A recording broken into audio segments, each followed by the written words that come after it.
Namaskar everyone, this is Anju and you are watching Grok. We are back with the previous year question series of Contemporary Indian Education Part 2, in which we are discussing all the previous year questions with detailed solution in both the languages English and Hindi.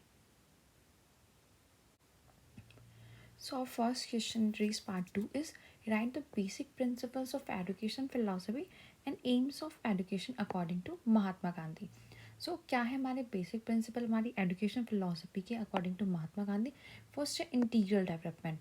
So Gandhi ji believe in the holistic development of individual. ठीक है कि भाई सभी domains में जो है development यहाँ पर होनी चाहिए, फिजिकली, मेंटली और morally. So education should address all aspects of a person being. Integral development का इन्होंने कंसेप्ट दिया।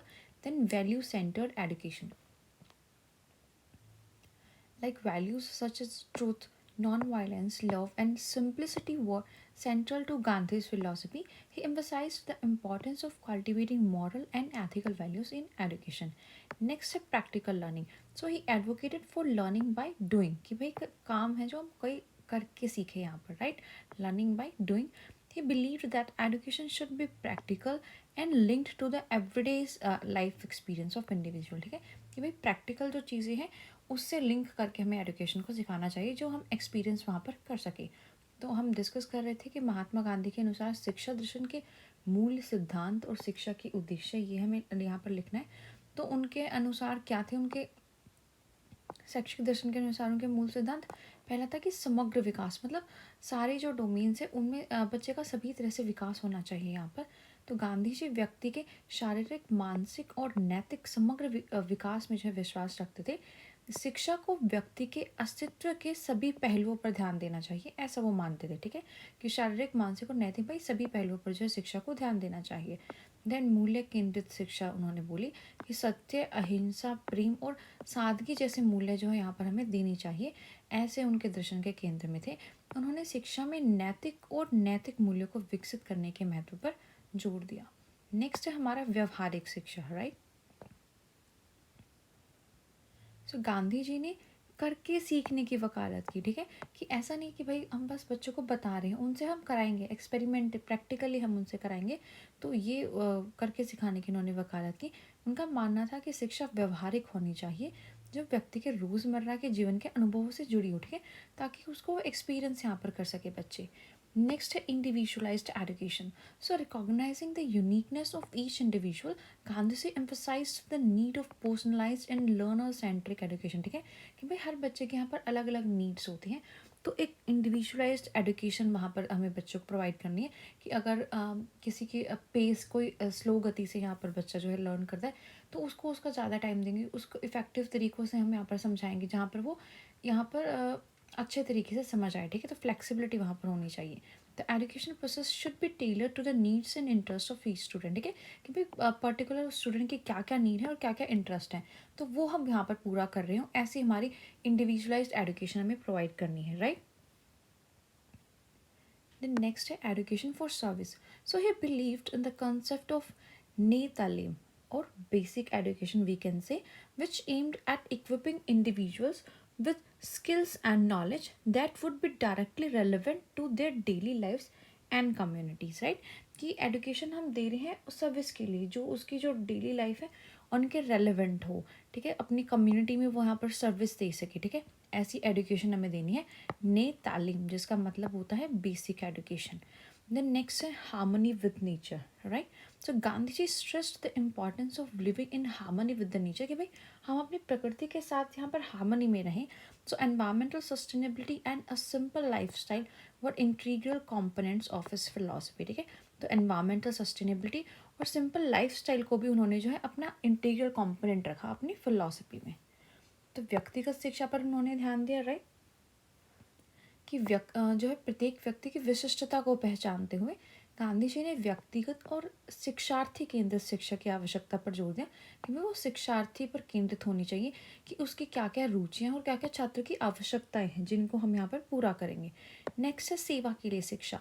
सो गांधी जी ने नई तालीम या बुनियादी शिक्षा की अवधारणा में वो विश्वास रखते थे, जिसका उद्देश्य होता था कि ऐसे व्यक्तियों को कौशल और ज्ञान से लैस करना जो सीधे उनके दैनिक जीवन और सामुदायिक सेवा के लिए प्रासंगिक हो। ठीक है लाइक अगर हम बच्चों में अच्छी मॉरल डेवलपमेंट मोरल वैल्यूज़ डालेंगे, ठीक है, उनको बताएंगे, तो क्या होगा, हमारी सोसाइटी में ही जो है हमारी सोसाइटी अच्छी क्वालिटी की हो जाएगी, ठीक है, क्योंकि जो है उनकी थिंकिंग वहाँ पर अच्छी हो रही है, तो क्या हो रही है, वो सेवा वहाँ पर कर रहे हैं अपनी कम्युनिटी में। नेक्स्ट है प्रकृति के साथ सामंजस्य की उन्होंने बात की। तो गांधी जी ने प्रकृति के साथ सद्भाव में रहने के महत्व पर जोर दिया, ठीक है, कि हम प्रकृति के साथ अच्छे से सद्भाव में रहें, और पर्यावरणीय स्थिरता और सरल जीवन शैली उनके शैक्षिक दर्शन के यहाँ पर अभिन्न अंग थे। नेक्स्ट है aims of education according to Mahatma Gandhi, ठीक है, कि इनके अकॉर्डिंग अब एम्स क्या थे भाई एजुकेशन के, तो फर्स्ट है character building. So Gandhi ji is viewed education as a means of building strong character. The emphasis was on developing virtues such as honesty, integrity and self discipline, ठीक है, तो उनका मानना था कि भाई हम एजुकेशन से ना एक अच्छा कैरेक्टर यहाँ पर बिल्ड कर सकते हैं, जैसे ऑनेस्टी की फीलिंग, इंटीग्रिटी और सेल्फ डिसिप्लिन की जो फीलिंग्स हम अपने अंदर डेवलप कर पाएंगे, एक अच्छी एजुकेशन से हमारा कैरेक्टर बिल्ड होता है। Then next is social responsibility. So education according to Gandhi should instill a sense of social responsibility and a commitment of serving to the community, ठीक है, कि हमारे अंदर ऐसी फीलिंग आनी चाहिए भी कि हमारी कोई सोशल रिस्पॉन्सिबिलिटी यहाँ पर है, ठीक है, एक कमिटमेंट है हमारी अपनी सोसाइटी के लिए। So students were expected to contribute to the welfare of society, ठीक है, तो यहाँ पर वो स्टूडेंट्स से एक्सपेक्ट करते हैं, उनका एम है कि जो बच्चे हैं वो भी जो अपनी सोसाइटी को अच्छा बनाने में यहाँ पर कॉन्ट्रीब्यूट करें, राइट। Then next है हमारा self reliance. So Gandhi aimed at fostering self reliance and independence, ठीक है, कि बच्चे इंडिपेंडेंटली यहाँ पर काम करें, सेल्फ रिलायंट हो। So education should empower individuals to meet basic needs and contribute their own wellbeing, ठीक है, कि उनकी जो बेसिक नीड्स है वो पूरी और वो अच्छे अपनी जो है वेलबींग को यहाँ पर बच्चे खुद कॉन्ट्रीब्यूट करने में सक्षम हो जाए, राइट। तो गांधी जी के अनुसार शिक्षा के क्या उद्देश्य थे, पहला था कि चरित्र निर्माण। तो गांधी जी शिक्षा को मजबूत चरित्र निर्माण के साधन के रूप में देखते थे। ईमानदारी, सत्यनिष्ठा और आत्म अनुशासन जैसे गुणों को विकसित करने पर उन्होंने जोर दिया कि भाई एक अच्छी शिक्षा से हम ये सारे जो गुण हैं वो अपने अंदर विकसित कर सकते हैं। देन सामाजिक जिम्मेदारी, तो उनके अनुसार शिक्षा को सामाजिक जिम्मेदारी की भावना और समुदाय की सेवा की प्रतिबद्धता पैदा करनी चाहिए, ठीक है, कि बच्चों के अंदर हमें ऐसा करना है कि भाई आपको जो है अपने समुदाय की सेवा करनी है, ऐसे मोरल वैल्यूज़ उनके अंदर डेवलप होनी चाहिए। तो छात्रों के समाज के कल्याण के योगदान में उनसे अपेक्षा की गई है, ठीक है, कि छात्र यहाँ पर अच्छी शिक्षा प्राप्त करके जो है समाज के कल्याण में कुछ यहाँ पर योगदान दें। फिर है आत्मनिर्भरता। तो गांधी जी का लक्ष्य आत्मनिर्भरता और स्वतंत्रता को बढ़ावा देना था। शिक्षा को व्यक्तियों को उनकी बुनियादी ज़रूरतों को पूरा करने और अपनी भलाई में योगदान देने के लिए सशक्त बनाना, ठीक है, कि उनकी जो बुनियादी ज़रूरतें हैं यहाँ पर वो पूरा कर सके और अपनी भलाई में वो योगदान कर सके, इतना सशक्त बच्चों को बनाना था। देन नेक्स्ट है value based learning. So the ultimate aim of education for Gandhi was the realisation of moral and spiritual values, ठीक है, कि बच्चे जो है मॉरल और स्पिरिचुअल वैल्यूज को यहाँ पर जान पाए। ही believe that education should guide individuals toward the life based on truth, non violence and compassion, ठीक है, कि भाई लाइफ ना बच्चों को हम नॉन वायलेंस और ट्रुथ पर बेस्ड, ठीक है, कंपैशन पर बेस्ड लिविंग स्किल्स हमें बच्चों को सिखानी है। Then next simplicity and humility. So Gandhi ji advocated for a simple and humble lifestyle, कि भाई हमारा जो लाइफ स्टाइल सिंपल और हम्बल होना चाहिए। And education should encourage individuals to lead modest lifes free from excessive materialism, ठीक है, कि ज़्यादा ऐसे मटेरियलिज्म हमारे अंदर नहीं होना चाहिए कि भाई मैं ये भी ले लूँ ये भी ले लूँ। मटेरियलिस्टिक जो चीज़ें हैं उनके प्रति इन्होंने बोला है कि भाई उनका जो है हमें ज़्यादा यूज़ नहीं करना और सिंपल और हम्बल हमारा एक लाइफस्टाइल होना चाहिए। Then next is global harmony. So while emphasizing the importance of local and community-based education, Gandhi also envisioned a global perspective that promoted peace, understanding and cooperation among nation, ठीक है, कि globally भाई सभी देश आपस में हार्मनी में रहे, तो ये भी इन्होंने प्रमोट किया। जो कि जो इन्होंने इंपॉर्टेंस बताई भाई अपनी लोकल कम्युनिटी बेस्ड एजुकेशन की, जिससे क्या है छोटे छोटे स्तर पर करके हम बड़ी एजुकेशन प्रणाली में ऐसी चीज़ें इंक्लूड कर सकते हैं कि जो है शांति का जो प्रचार करे, अंडरस्टैंडिंग का और कॉरपोरेशन का जहाँ पर वो बच्चे प्रचार करें। तो मूल्य आधारित जीवन के बारे में उन्होंने बात की। तो गांधी जी ने शिक्षा का अंतिम उद्देश्य नैतिक और आध्यात्मिक मूल्यों की प्राप्ति था, ठीक है, कि नैतिक और आध्यात्मिक मूल्य यहाँ पर बच्चे प्राप्त कर सके। उनका मानना था कि शिक्षा को व्यक्तियों को सत्य, अहिंसा और करुणा पर आधारित जीवन की ओर मार्गदर्शन करना चाहिए। ठीक है, ऐसी चीज़ें उनके अंदर डेवलप होनी चाहिए कि वो करुणा, अहिंसा और सत्य की तरफ मार्गदर्शन हो उनका, राइट। देन नेक्स्ट है सादगी और विनम्रता। तो गांधी जी ने सरल और विनम्र जीवन शैली की वकालत की। शिक्षा को व्यक्तियों को अत्यधिक भौतिकवाद से मुक्त होकर संयमित जीवन जीने के लिए प्रोत्साहित करना चाहिए। ठीक है, कि अत्यधिक भौतिकवाद यहाँ पर नहीं होना चाहिए कि भाई मेरे पास बड़ा घर होना चाहिए, गाड़ी होना चाहिए, बंगला होना चाहिए। इंस्टेड ऑफ दैट उन्होंने बोला कि भाई एक सरल और विनम्र जीवन शैली यहाँ पर जीनी चाहिए। देन वैश्विक सद्भाव। तो स्थानीय और समुदाय आधारित शिक्षा के महत्व पर उन्होंने जोर दिया और उन्होंने एक वैश्विक परिप्रेक्ष्य की भी कल्पना की जो राष्ट्रों के बीच शांति, समझ और सहयोग को यहाँ पर बढ़ावा देगा, राइट। देन नेक्स्ट है हमारा freedom from ignorance. So Gandhi saw education as a mean to liberate individuals from ignorance. ठीक है, कि भाई उनको जो इग्नोरेंस है वहाँ से हम आज़ादी दिला सके। It was not just about acquiring knowledge but also about the understanding one self and the world. ठीक है, ऐसा नहीं कि भाई ये बस हम नॉलेज एक्वायर करने के लिए जो शिक्षा ले रहे हैं, बट इसका एम क्या है कि हम खुद को, अपने समाज को, अपने वर्ल्ड को यहाँ पर चारों ओर समझ सके। नेक्स्ट है प्रैक्टिकल स्किल्स। सो नई तालीम focused on imparting practical skills and vocational training to make individuals self-sufficient and capable of contributing to economic development. Economic development. तो इनका जो नई तालीम था उसका फोकस क्या रहता था कि भाई बच्चे के अंदर जो प्रैक्टिकल स्किल्स और वोकेशनल स्किल्स यहाँ पर वो अच्छे से डेवलप करें, उन बच्चों को सेल्फ सफिशिएंट बनाएं, कैपेबल बनाएं, ताकि वो जो इकोनॉमिक डेवलपमेंट में भी यहाँ पर कंट्रीब्यूट कर सकें। So Gandhiji's education philosophy aimed at creating individuals who were not just knowledgeable but also morally upright, socially responsible and committed to the well-being of humanity। ठीक है, तो ये सारे गुण यहाँ पर इन्होंने डिस्कस किए। His emphasis on simplicity, truth and service continues to influence discussion on education and values। तो अज्ञान से मुक्ति पर उन्होंने बात की कि गांधी जी ने शिक्षा को व्यक्तियों को जो है अज्ञानता से मुक्त कराने के साधन के रूप में देखा। यह सिर्फ ज्ञान प्राप्त करने के बारे में नहीं था, बल्कि कोई व्यक्ति खुद को और अपने आसपास की जो दुनिया है उसको कैसे समझता है, उसकी जानकारी कैसे लेता है, उनके बारे में थी। फिर आता है व्यवहारिक गुण। सो नई तालीम थी, उसमें क्या था, उसमें व्यक्तियों को आत्मनिर्भर और आर्थिक विकास के योगदान देने में यहाँ पर सक्षम बनाने के लिए जो व्यवहारिक कौशल या व्यावसायिक प्रशिक्षण था वो प्रदान करने पर भी ध्यान केंद्रित था। तो गांधी जी के शैक्षिक दर्शन का उद्देश्य अगर हम देखें तो ऐसे व्यक्तियों का निर्माण करना था जो न केवल जानकार हो बल्कि नैतिक रूप से ईमानदार, सामाजिक रूप से जिम्मेदार और मानवता की भलाई के लिए प्रतिबद्ध हों। जो सादगी, सच्चाई और सेवा है, ऐसे मूल्यों पर है जो है उनकी चर्चा यहाँ पर बच्चों को, उनकी शिक्षा को प्रभावित करती है।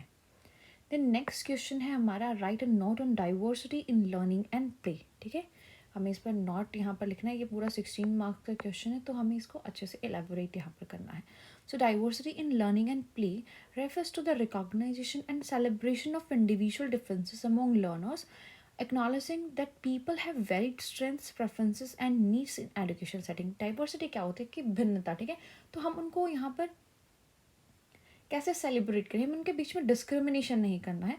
So this diversity encompass various aspects including cognitive styles, learning abilities, cultural backgrounds and interest. ठीक है, ये किसी भी टाइप से यहाँ पर हो सकती है। So understanding and embracing diversity in learning and play are essential for creating inclusive and effective education environment. ठीक है, तो अगर हम डाइवर्सिटी को एम्ब्रेस करेंगे तो एक इंक्लूसिव और इफेक्टिव एजुकेशन एनवायरनमेंट जो हम क्रिएट कर सकेंगे।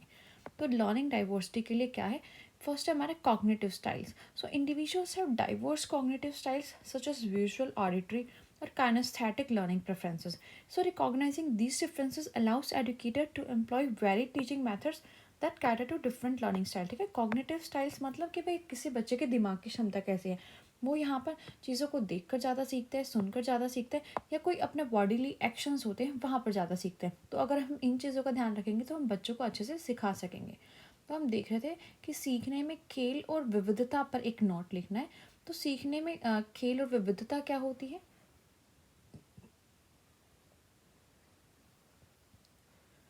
तो सीखने में खेल और विविधता का तात्पर्य यहाँ पर शिक्षार्थियों के बीच व्यक्तिगत मतभेदों की पहचान और जश्न है। ठीक है, कि भाई जो मतभेद है उनकी हम पहचान करें, उनका जश्न मनाएं, उनमें भेदभाव ना करें यहाँ पर।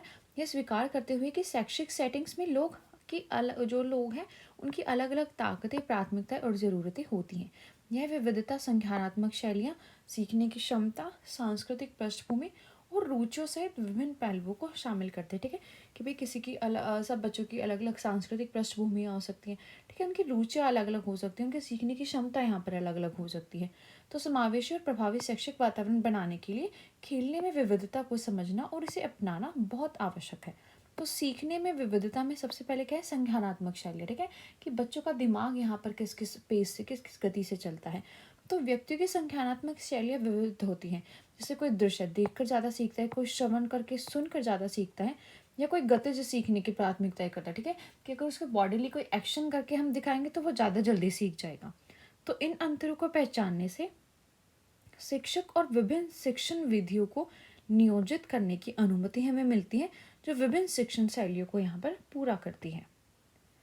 Then learning abilities are widely among students. Some may excel in academic subjects while others may thrive in hands-on or practical activities. So differentiated instructions and personalized learning approaches help address these variation. ठीक है, तो learning abilities यहाँ पर अलग अलग हो सकती हैं। कुछ बच्चे हो सकते हैं एकेडमिक सब्जेक्ट से याद करने में, ठीक है, अपना जो है एग्जाम्स उसमें लिखने में बहुत ज़्यादा अच्छे हो सकते हैं। ठीक है, वाइल कुछ बच्चे होते हैं वो प्रैक्टिकल, अगर हम उनसे एक्सपेरिमेंट्स करेंगे तो उसमें ज़्यादा अच्छे हो सकते हैं, भले कि वो जो है अपना एग्ज़ाम में अच्छे से नहीं लिखते हो। तो जो लर्निंग एबिलिटीज़ है वो यहाँ पर अलग अलग हो सकती है। कल्चरल बैकग्राउंड्स यहाँ पर अलग अलग हो सकते हैं। And cultural diversity plays a crucial role in learning. Students bring unique cultural perspectives, languages and traditions to the educational setting. ठीक है, कि भाई सबका अलग अलग कल्चर होता है, तो अब सब अपनी अपनी वैल्यूज़ वहाँ पर लेके आते हैं। So culturally responsive teaching promotes inclusivity and enriches the learning experience. ठीक है, कि अगर हम अपने जो है टीचिंग है उसको कल्चरली रिस्पॉन्सिव रखेंगे तो एक इंक्लूसिव और ज़्यादा अच्छा लर्निंग एक्सपीरियंस हम बच्चों को दे पाएंगे। Then learning disabilities. So students with learning disabilities require specific support to overcome challenges. ठीक है, कि उनको भाई सपोर्ट यहाँ पर चाहिए स्पेसिफिक, जो अपने लर्निंग के चैलेंजेस हैं उनको वो ओवरकम कर सके।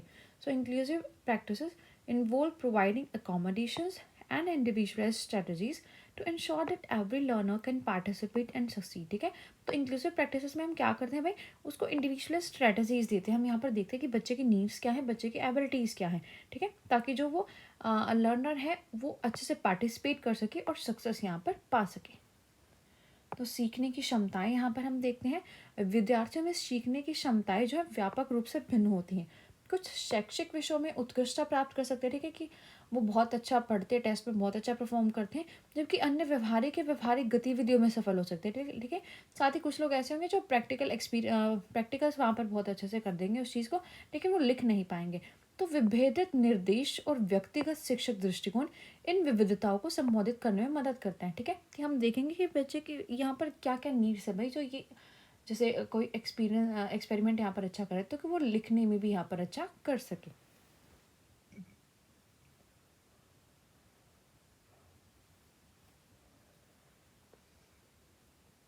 नेक्स्ट है हमारा सांस्कृतिक पृष्ठभूमि।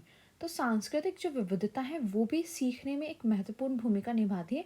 छात्र शैक्षिक सेटिंग में अद्वितीय सांस्कृतिक दृष्टिकोण, भाषाएं और परंपराएं लाते हैं। ठीक है, कि भाई सबकी अलग अलग संस्कृति है तो उनका अलग अलग दृष्टिकोण हमें देखने को मिलेगा। वो अलग अलग भाषाएं लाएंगे, वो अलग अलग परंपराएं जो है एक क्लासरूम में लेके आते हैं।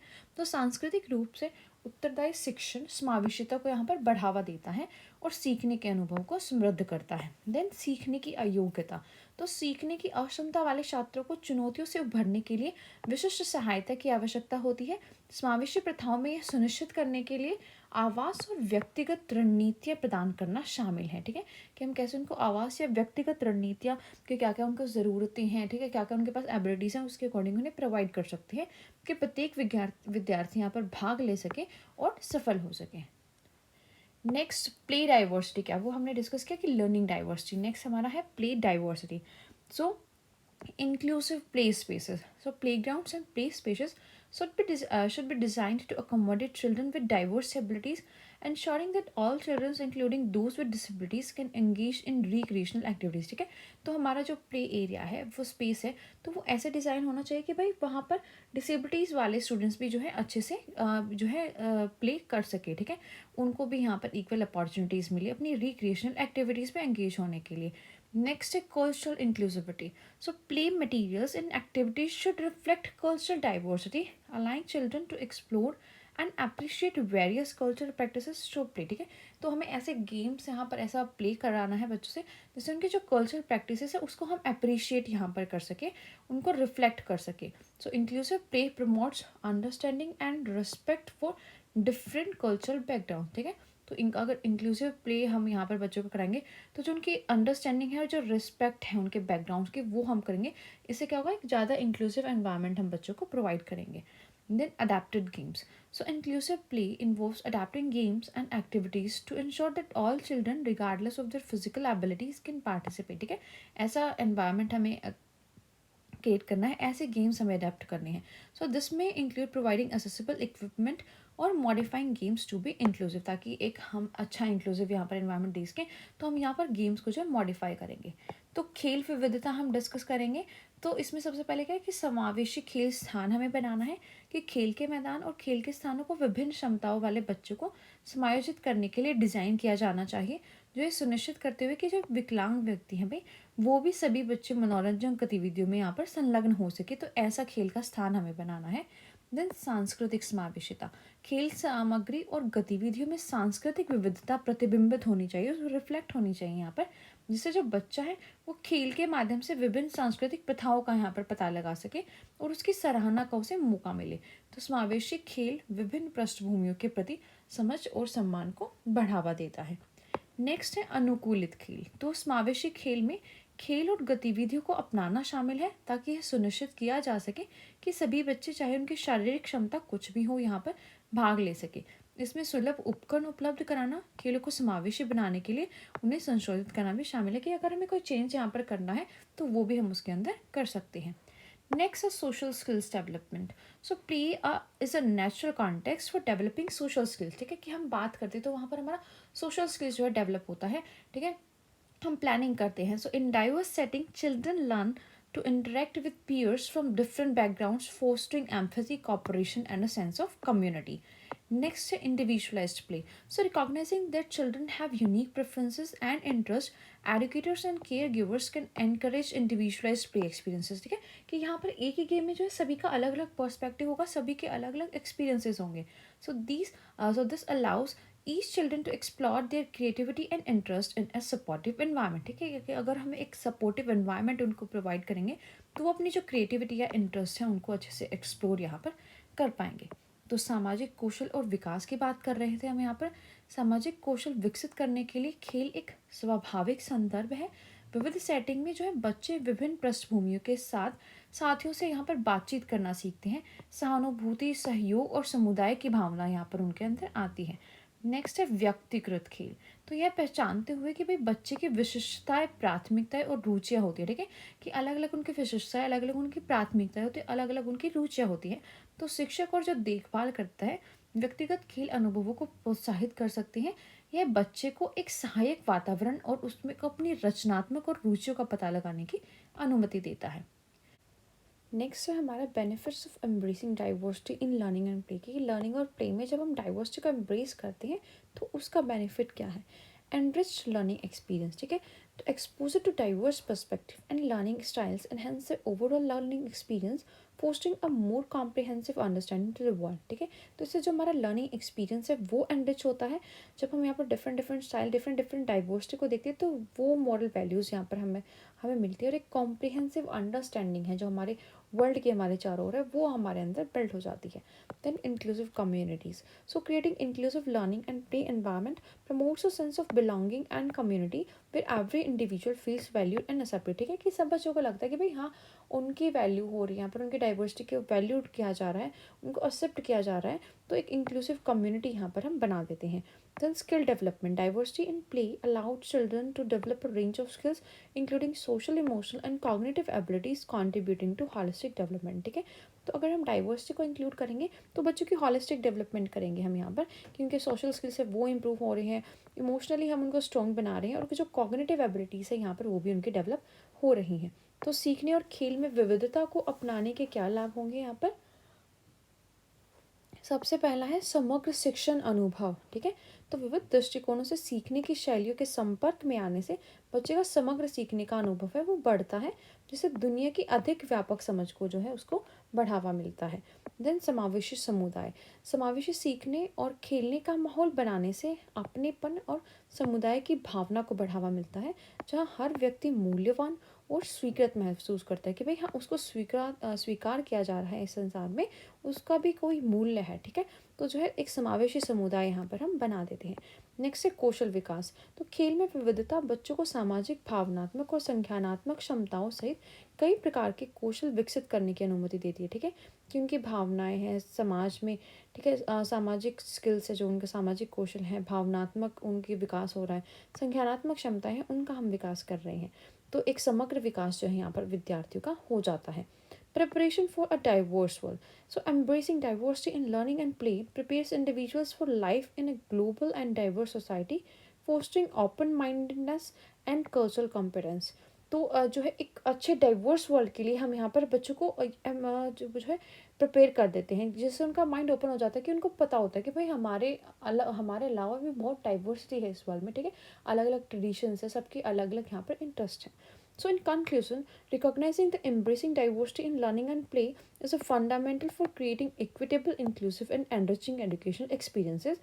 It contributes to the development of well-rounded individuals who appreciate differences and thrive in different social contexts. तो एक विविध विश्व की तैयारी के लिए हम उनको जो है तैयार कर देते हैं. सीखने और खेल में विविधता को अपनाने के लिए व्यक्तियों को वैश्विक और विविध समाज में जीवन के लिए यहाँ पर तैयार किया जाता है. खुले दिमाग और सांस्कृतिक क्षमता को बढ़ावा मिलता है. राइट, इसका निष्कर्ष क्या है कि भाई सीखने और खेलने में विविधता को पहचानना और अपनाना न्याय संगत, समावेशी और समृद्ध शैक्षिक जीवन के अनुभव को जो है समृद्ध बनाता है. उसके लिए बहुत मौलिक है. यह सर्वांगीण व्यक्तियों के विकास में योगदान देता है, जो मतभेदों की सराहना करते कि भाई जो मतभेद है यहाँ पर वो अच्छे हैं, सभी लोग मतलब सेम नहीं होते, यहाँ पर डाइवर्सिटी है हमारे समाज में और विविध सामाजिक संदर्भों में पनपते हैं, उनको हम समझते हैं. द नेक्स्ट क्वेश्चन है हमारा, explain the inequality found in Indian rural and urban school. ठीक है, वे जो रूरल या अर्बन स्कूल्स है उनमें क्या क्या इनइक्वालिटीज़ यहाँ पर है. तो पहला है हमारा इंफ्रास्ट्रक्चर. अगर हम देखें तो रूरल स्कूल्स में limited resource and infrastructure in rural schools may lead to inadequate facilities for special students. Lack of ramps, elevators and accessible classrooms can hinder mobility and participation. तो हमने देखा होगा कि भाई जो रूरल स्कूल्स उनका infrastructure जो है ज़्यादा अच्छा नहीं होता है. ठीक है, वहाँ पर आपको रैम्प नहीं दिखेंगे, एलिवेटर्स नहीं दिखेंगे, या ज़्यादा एक्सेसिबल क्लासरूम्स नहीं होंगे. तो क्या होगा, जो बच्चे स्पेशल नीड्स है जिनकी यहाँ पर, तो उनकी मोबिलिटी, उनकी स्वतंत्रता को यहाँ पर हिंडर करते हैं, उनके पार्टिसिपेशन को. ठीक है, कि कहीं तक अगर उनकी पहुँच ही नहीं होगी तो यहाँ पर वो पार्टिसिपेशन कैसे करेंगे. नेक्स्ट है urban schools. So while urban schools generally have better infrastructure, disparities may still exist. ठीक है, कि अर्बन स्कूल्स में हम देखते हैं कि भाई गवर्नमेंट स्कूल्स में भी हमें अच्छी फैसिलिटीज़ यहाँ पर देखने को मिल जाती है. सम अर्बन स्कूल्स में lack specialised facilities for student with special needs hindering the access to quality education. ठीक है, यहाँ पर ऐसे हो सकता है कि भाई वहाँ पर स्पेशल एजुकेटर नहीं है. ठीक है, जिससे जो बच्चों की स्पेशल नीड है उसमें ये हिंडर हो रहा है और उनको क्वालिटी एजुकेशन नहीं दे पा रहे हैं.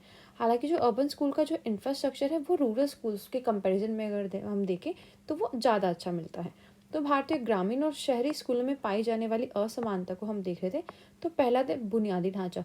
तो जो ग्रामीण विद्यालय होते हैं उसमें सीमित संसाधन और बुनियादी ढांचे के कारण विशेष छात्रों के लिए अपर्याप्त सुविधाएं हो सकती हैं, जैसे कि वहाँ पर रैंप नहीं होगा, लिफ्ट नहीं होगा. तो जो सुलभ कक्षा है उनकी कमी और उनकी कमी से जो है बच्चों की गतिशीलता और भागीदारी में बाधा बन सकती है. ठीक है, कि बच्चे यहाँ पर कहीं स्वतंत्र रूप से जो डिसेबिलिटीज़ वाले, विकलांगता वाले, वो आ जा नहीं पाएंगे, तो वो क्या भागीदारी यहाँ पर करेंगे. नेक्स्ट है हमारा शहरी विश्वविद्यालय, अगर देखें तो उनका जो बुनियादी ढांचा है वो थोड़ा आमतौर पर सही होता है, बेहतर होता है एज़ कम्पेयर टू आवर ग्रामीण विद्यालय। तो फिर भी उसमें असमानताएं मौजूद हो सकती हैं कि कुछ शहरी स्कूलों में विशेष आवश्यकता वाले छात्रों के लिए विशेष सुविधाओं की कमी हो सकती है।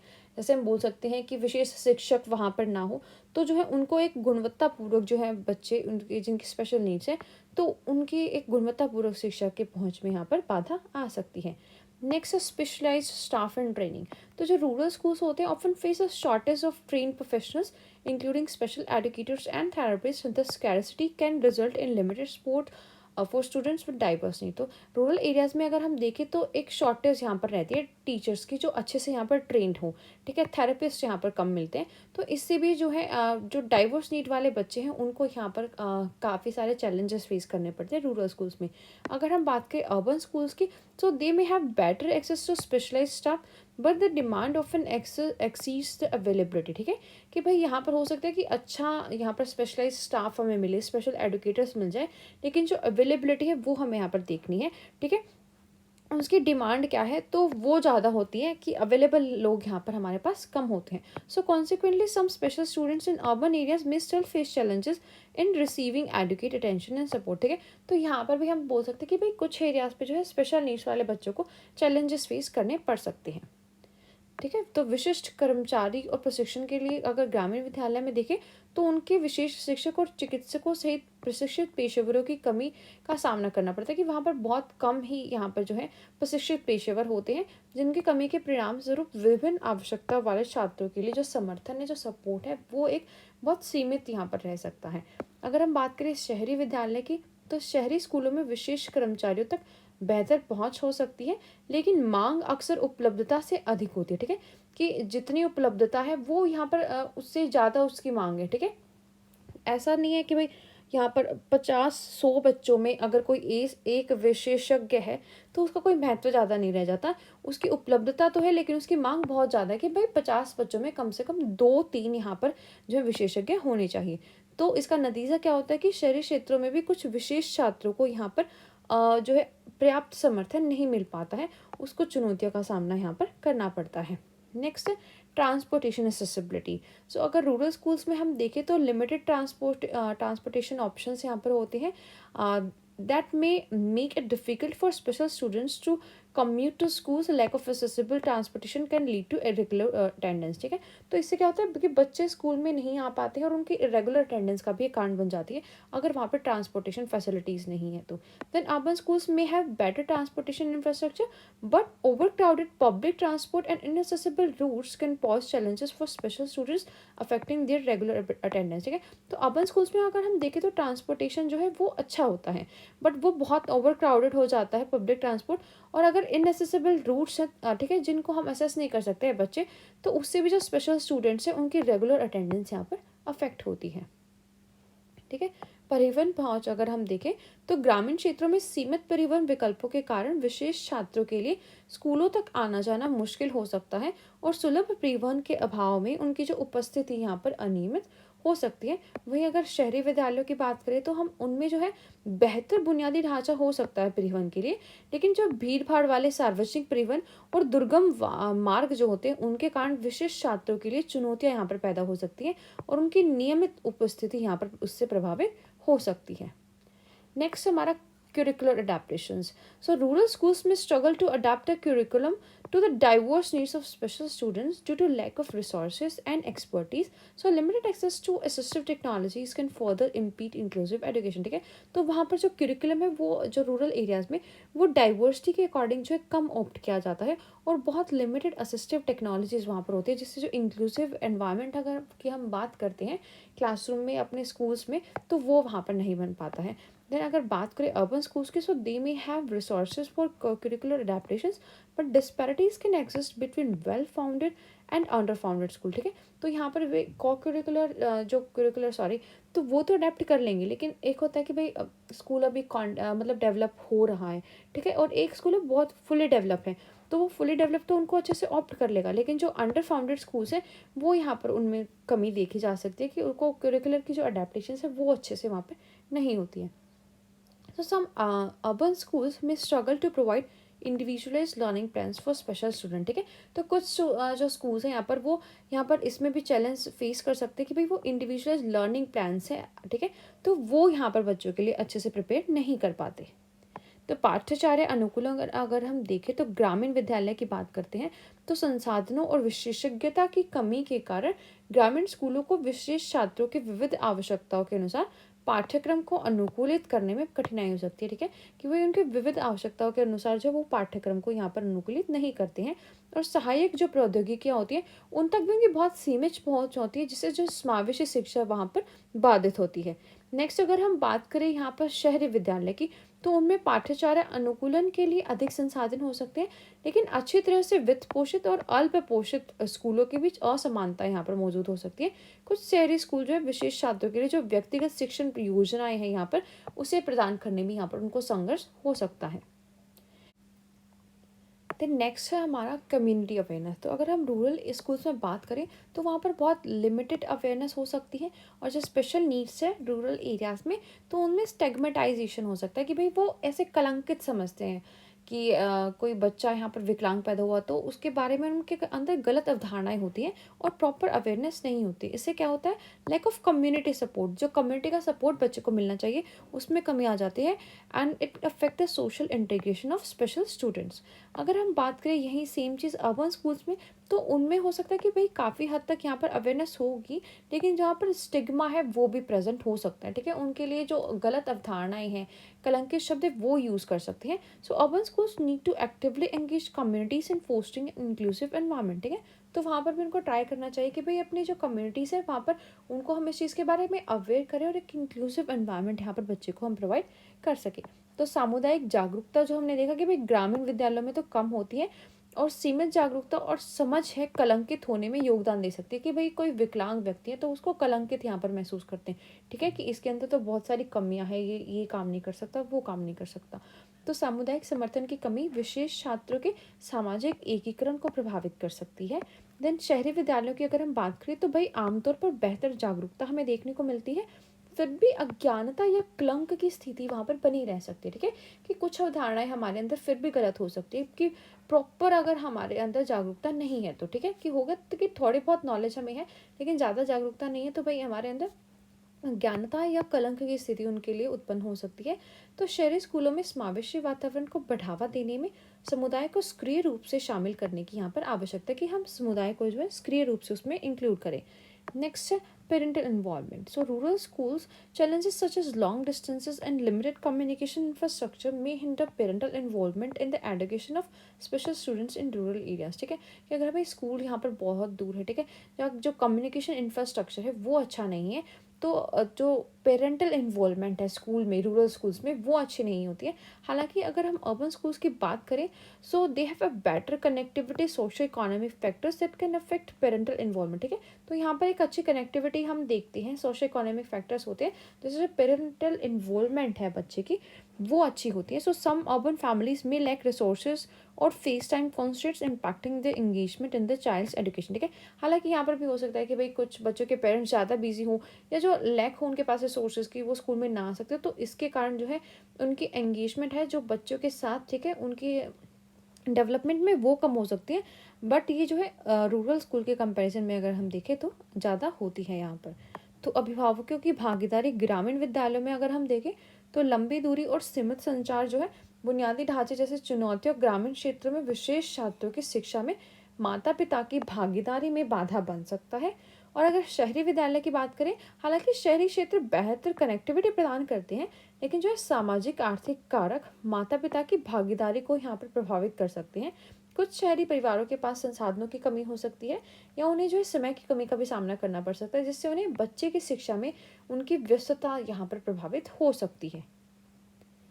नेक्स्ट है governmental initiative. So rural school में अगर हम बात करें, सो दे में face challenges in accessing government initiatives due to remoteness and limited awareness about available schemes can hinder the implementation of inclusive practices, ठीक है, कि भी कोई गवर्नमेंट ने स्कीम यहाँ पर लागू की, कोई इनिशिएटिव लिया, तो रूरल स्कूल्स में हम देखेंगे कि वो बहुत लेट यहाँ पर डेवलप होता है, ठीक है, वो असेसेबल जो स्कीम्स है वहाँ पर नहीं होती। अगर हम बात करें सेम चीज़ अर्बन स्कूल्स के लिए, तो दे में have better access to government initiatives, Bureaucratic hurdles can still impede effective implementation, ensuring that these in initiatives such reach all urban schools uniformly is crucial. ठीक है, तो अर्बन स्कूल्स में better होता है नो डाउट, गवर्नमेंट जो है rural school से, लेकिन वहाँ पर भी उनको कोई प्रॉब्लम्स फेस करनी पड़ सकती है कि यूनिफॉर्मली जो है सभी अर्बन स्कूल्स यहाँ पर उस चीज़ को ऑप्ट नहीं कर पाते. So in conclusion, both rural and urban schools in India grapple with inequalities in catering the needs of special students. So, addressing these disparities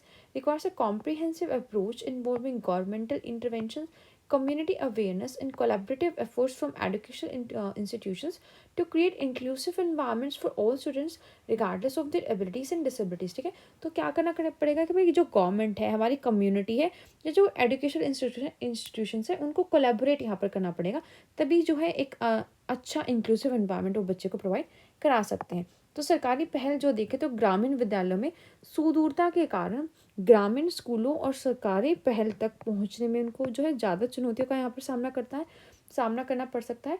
और उपलब्ध योजनाओं के बारे में भी जो उनके अंदर जो जागरूकता है वो बहुत सीमित होगी, राइट. तो ये है जो समावेशी प्रथाओं के कार्यान्वयन में बाधा बन सकती है. अगर हम बात करें शहरी विद्यालयों में सरकारी पहल के, तो शहरी विद्यालयों के सरकारी पहलों तक जो है बेहतर पहुंच हो सकती है, लेकिन नौकरशाही बाधाएं अभी भी प्रभावी कार्यान्वयन में यहाँ पर बाधा बन सकती है. यह सुनिश्चित करना महत्वपूर्ण है कि पहले सभी स्कूलों तक ये जो चीज़ है, ये हमारी सरकारी पहलें समान रूप से पहुँचे. तो इसका निष्कर्ष क्या निकलता है हमारा, कि भारत में जो ग्रामीण और शहरी हैं, दोनों स्कूल विशेष छात्रों की ज़रूरतों को पूरा करने में असमानता से जूझ रहे हैं. ठीक है, कि वहाँ पर समानता बच्चों को नहीं मिल रही है, डिसेबिलिटीज़ वाले बच्चों को स्पेशली. तो इन असमानता को संबोधित करने के लिए व्यापक दृष्टिकोण की हमें आवश्यकता है, जिससे सभी छात्रों के लिए समावेशी वातावरण बनाने के लिए जो सरकारी हस्तक्षेप है, सामुदायिक जागरूकता और शैक्षणिक संस्थान है, ये साथ में एक अगर काम करेंगे तो हम उसको अच्छा इम्प्रूव कर सकते हैं. ठीक है, और इनके सहयोगात्मक अगर प्रयास शामिल हैं, तो चाहे उनकी क्षमता या असमताएं हम कुछ भी हो, एक समावेशी वातावरण हम उस बच्चे को प्रोवाइड कर सकते हैं. नेक्स्ट है हमारा इनकम स्ट्रेटजीज को हमें अच्छे से एक्सप्लेन करना है. सो the Incheon strategies is a set of guidelines and commitments aimed at enhancing the assess of quality of education for children with disabilities. ठीक है, इसका मीनिंग क्या है कि भाई जो डिसेबिलिटीज़ वाले बच्चे हैं वो एक क्वालिटी एजुकेशन कैसे असेस करते हैं, उसके लिए कुछ स्ट्रेटजीज यहाँ पर बनाई गई हैं. So it was adopted at the world's education forum in Incheon South Korea in 2015. तब ये ऑप्ट किया गया था. This overreaching goal is to ensure inclusive and equitable quality education and promote life long learning opportunities for all. ठीक है, तो ये क्या प्रमोट करता है कि भाई लाइफ लॉन्ग लर्निंग अपॉर्चुनिटीज़ सभी के पास होना चाहिए, और एक इंक्लूसिव और इक्विटेबल क्वालिटी एजुकेशन जो है हमें सभी को प्रोवाइड करानी है. तो इसके की पॉइंट्स क्या आते हैं. पहला है हमारा inclusive policies. So governments are encourage to develop and implement inclusive policies that addresses the specific needs of learners with disabilities. This involves eliminating discriminatory practices and ensuring equal opportunities for all. ठीक है, तो इनमें government के लिए strategies बनाएंगे कि भाई आप इंक्लूसिव पॉलिसीज़ का यूज़ कर सकते हैं यहाँ पर, ताकि जो डिसेबिलिटीज़ वाले बच्चे हैं उनके साथ जो उनकी स्पेशल नीड्स है उनको पूरा कर सके, और उनके साथ कोई डिस्क्रिमिनेशन यहाँ पर ना हो, और हम एक इक्वल अपॉर्चुनिटीज़ जो है वो यहाँ पर इंश्योर कर सके सभी बच्चों के लिए. ठीक है, तो इनकम की रणनीतियाँ यहाँ पर उनकी व्याख्या करनी थी. तो इनकम रणनीति दिशा निर्देशों और प्रतिबद्धताओं का एक समूह है, जिसका उद्देश्य विकलांग बच्चों के लिए शिक्षा की गुणवत्ता और उनकी पहुंच को बढ़ाना है. इसे 2015 में दक्षिण कोरिया और इनकन में विश्व शिक्षा मंच में अपनाया गया था. व्यापक लक्ष्य समावेशी और समान गुणवत्ता वाली शिक्षा सुनिश्चित करने के लिए भी जो है सभी के लिए आजीवन सीखने के अवसरों को ये बढ़ावा देते हैं. तो इनकन की रणनीतियाँ क्या थी. पहला था समावेशी नीतियाँ. तो सरकारों को ऐसी समावेशी नीतियाँ विकसित करने और लागू करने के लिए प्रोत्साहित किया जाता है, जो विकलांग शिक्षार्थियों की विशिष्ट आवश्यकताओं को यहाँ पर संबोधित करती है. ठीक है, कि भाई क्या क्या उनकी आवश्यकता है, उनको हम कैसे यहाँ पर पूरा कर सकते हैं, अगर इसमें कोई भेदभाव है तो उसको हम कैसे ख़त्म कर सकते हैं, और सभी के लिए समान अवसर सुनिश्चित करने की यहाँ पर बात की गई है. Next, accessible learning environments. So the strategy emphasizes creating physically accessible learning environments. This include classrooms, school buildings, and educational materials that cater to the diverse needs of students with disabilities. ठीक है, कि भाई ऐसा learning environment होना चाहिए कि कोई disability वाला बच्चा है वो भी वहाँ पर अच्छे से जा सके. ठीक है, कि कोई अगर व्हील चेयर पर आ रहा है, ठीक है, कोई केन्स का यूज़ कर रहा है, तो वो भी बच्चा उसके लिए जो है पूरा स्कूल से यहाँ पर एक्सेसिबल हो, तो ऐसा एनवायरनमेंट हमें करना है. Teacher training and professional development है वो अच्छे से होनी चाहिए, because teachers plays a crucial role in implementing inclusive education. The Incheon strategies promote training programmes and professional development initiatives for educators to enhance the capacity to support students with disabilities effectively. ठीक है, कि भाई जो teacher है वही जो है एक मेन रोल प्ले करते हैं यहाँ पर इंक्लूसिव एजुकेशन देने का. ठीक है, तो उनके लिए जो टीचिंग प्रोग्राम्स है उनको इनकम स्ट्रेटजीज प्रमोट करती है कि प्रोफेशनल डेवलपमेंट है जो एडुकेटर्स की वहाँ पर वो एनहेंस हो, उसकी उनकी जो कैपेसिटी है बच्चों को सपोर्ट करने की डिसेबिलिटी वाले की, वो यहाँ पर हम उसको कैसे एनहेंस करें. तो जो टीचर ट्रेनिंग प्रोग्राम्स है उनको ये प्रमोट करती है.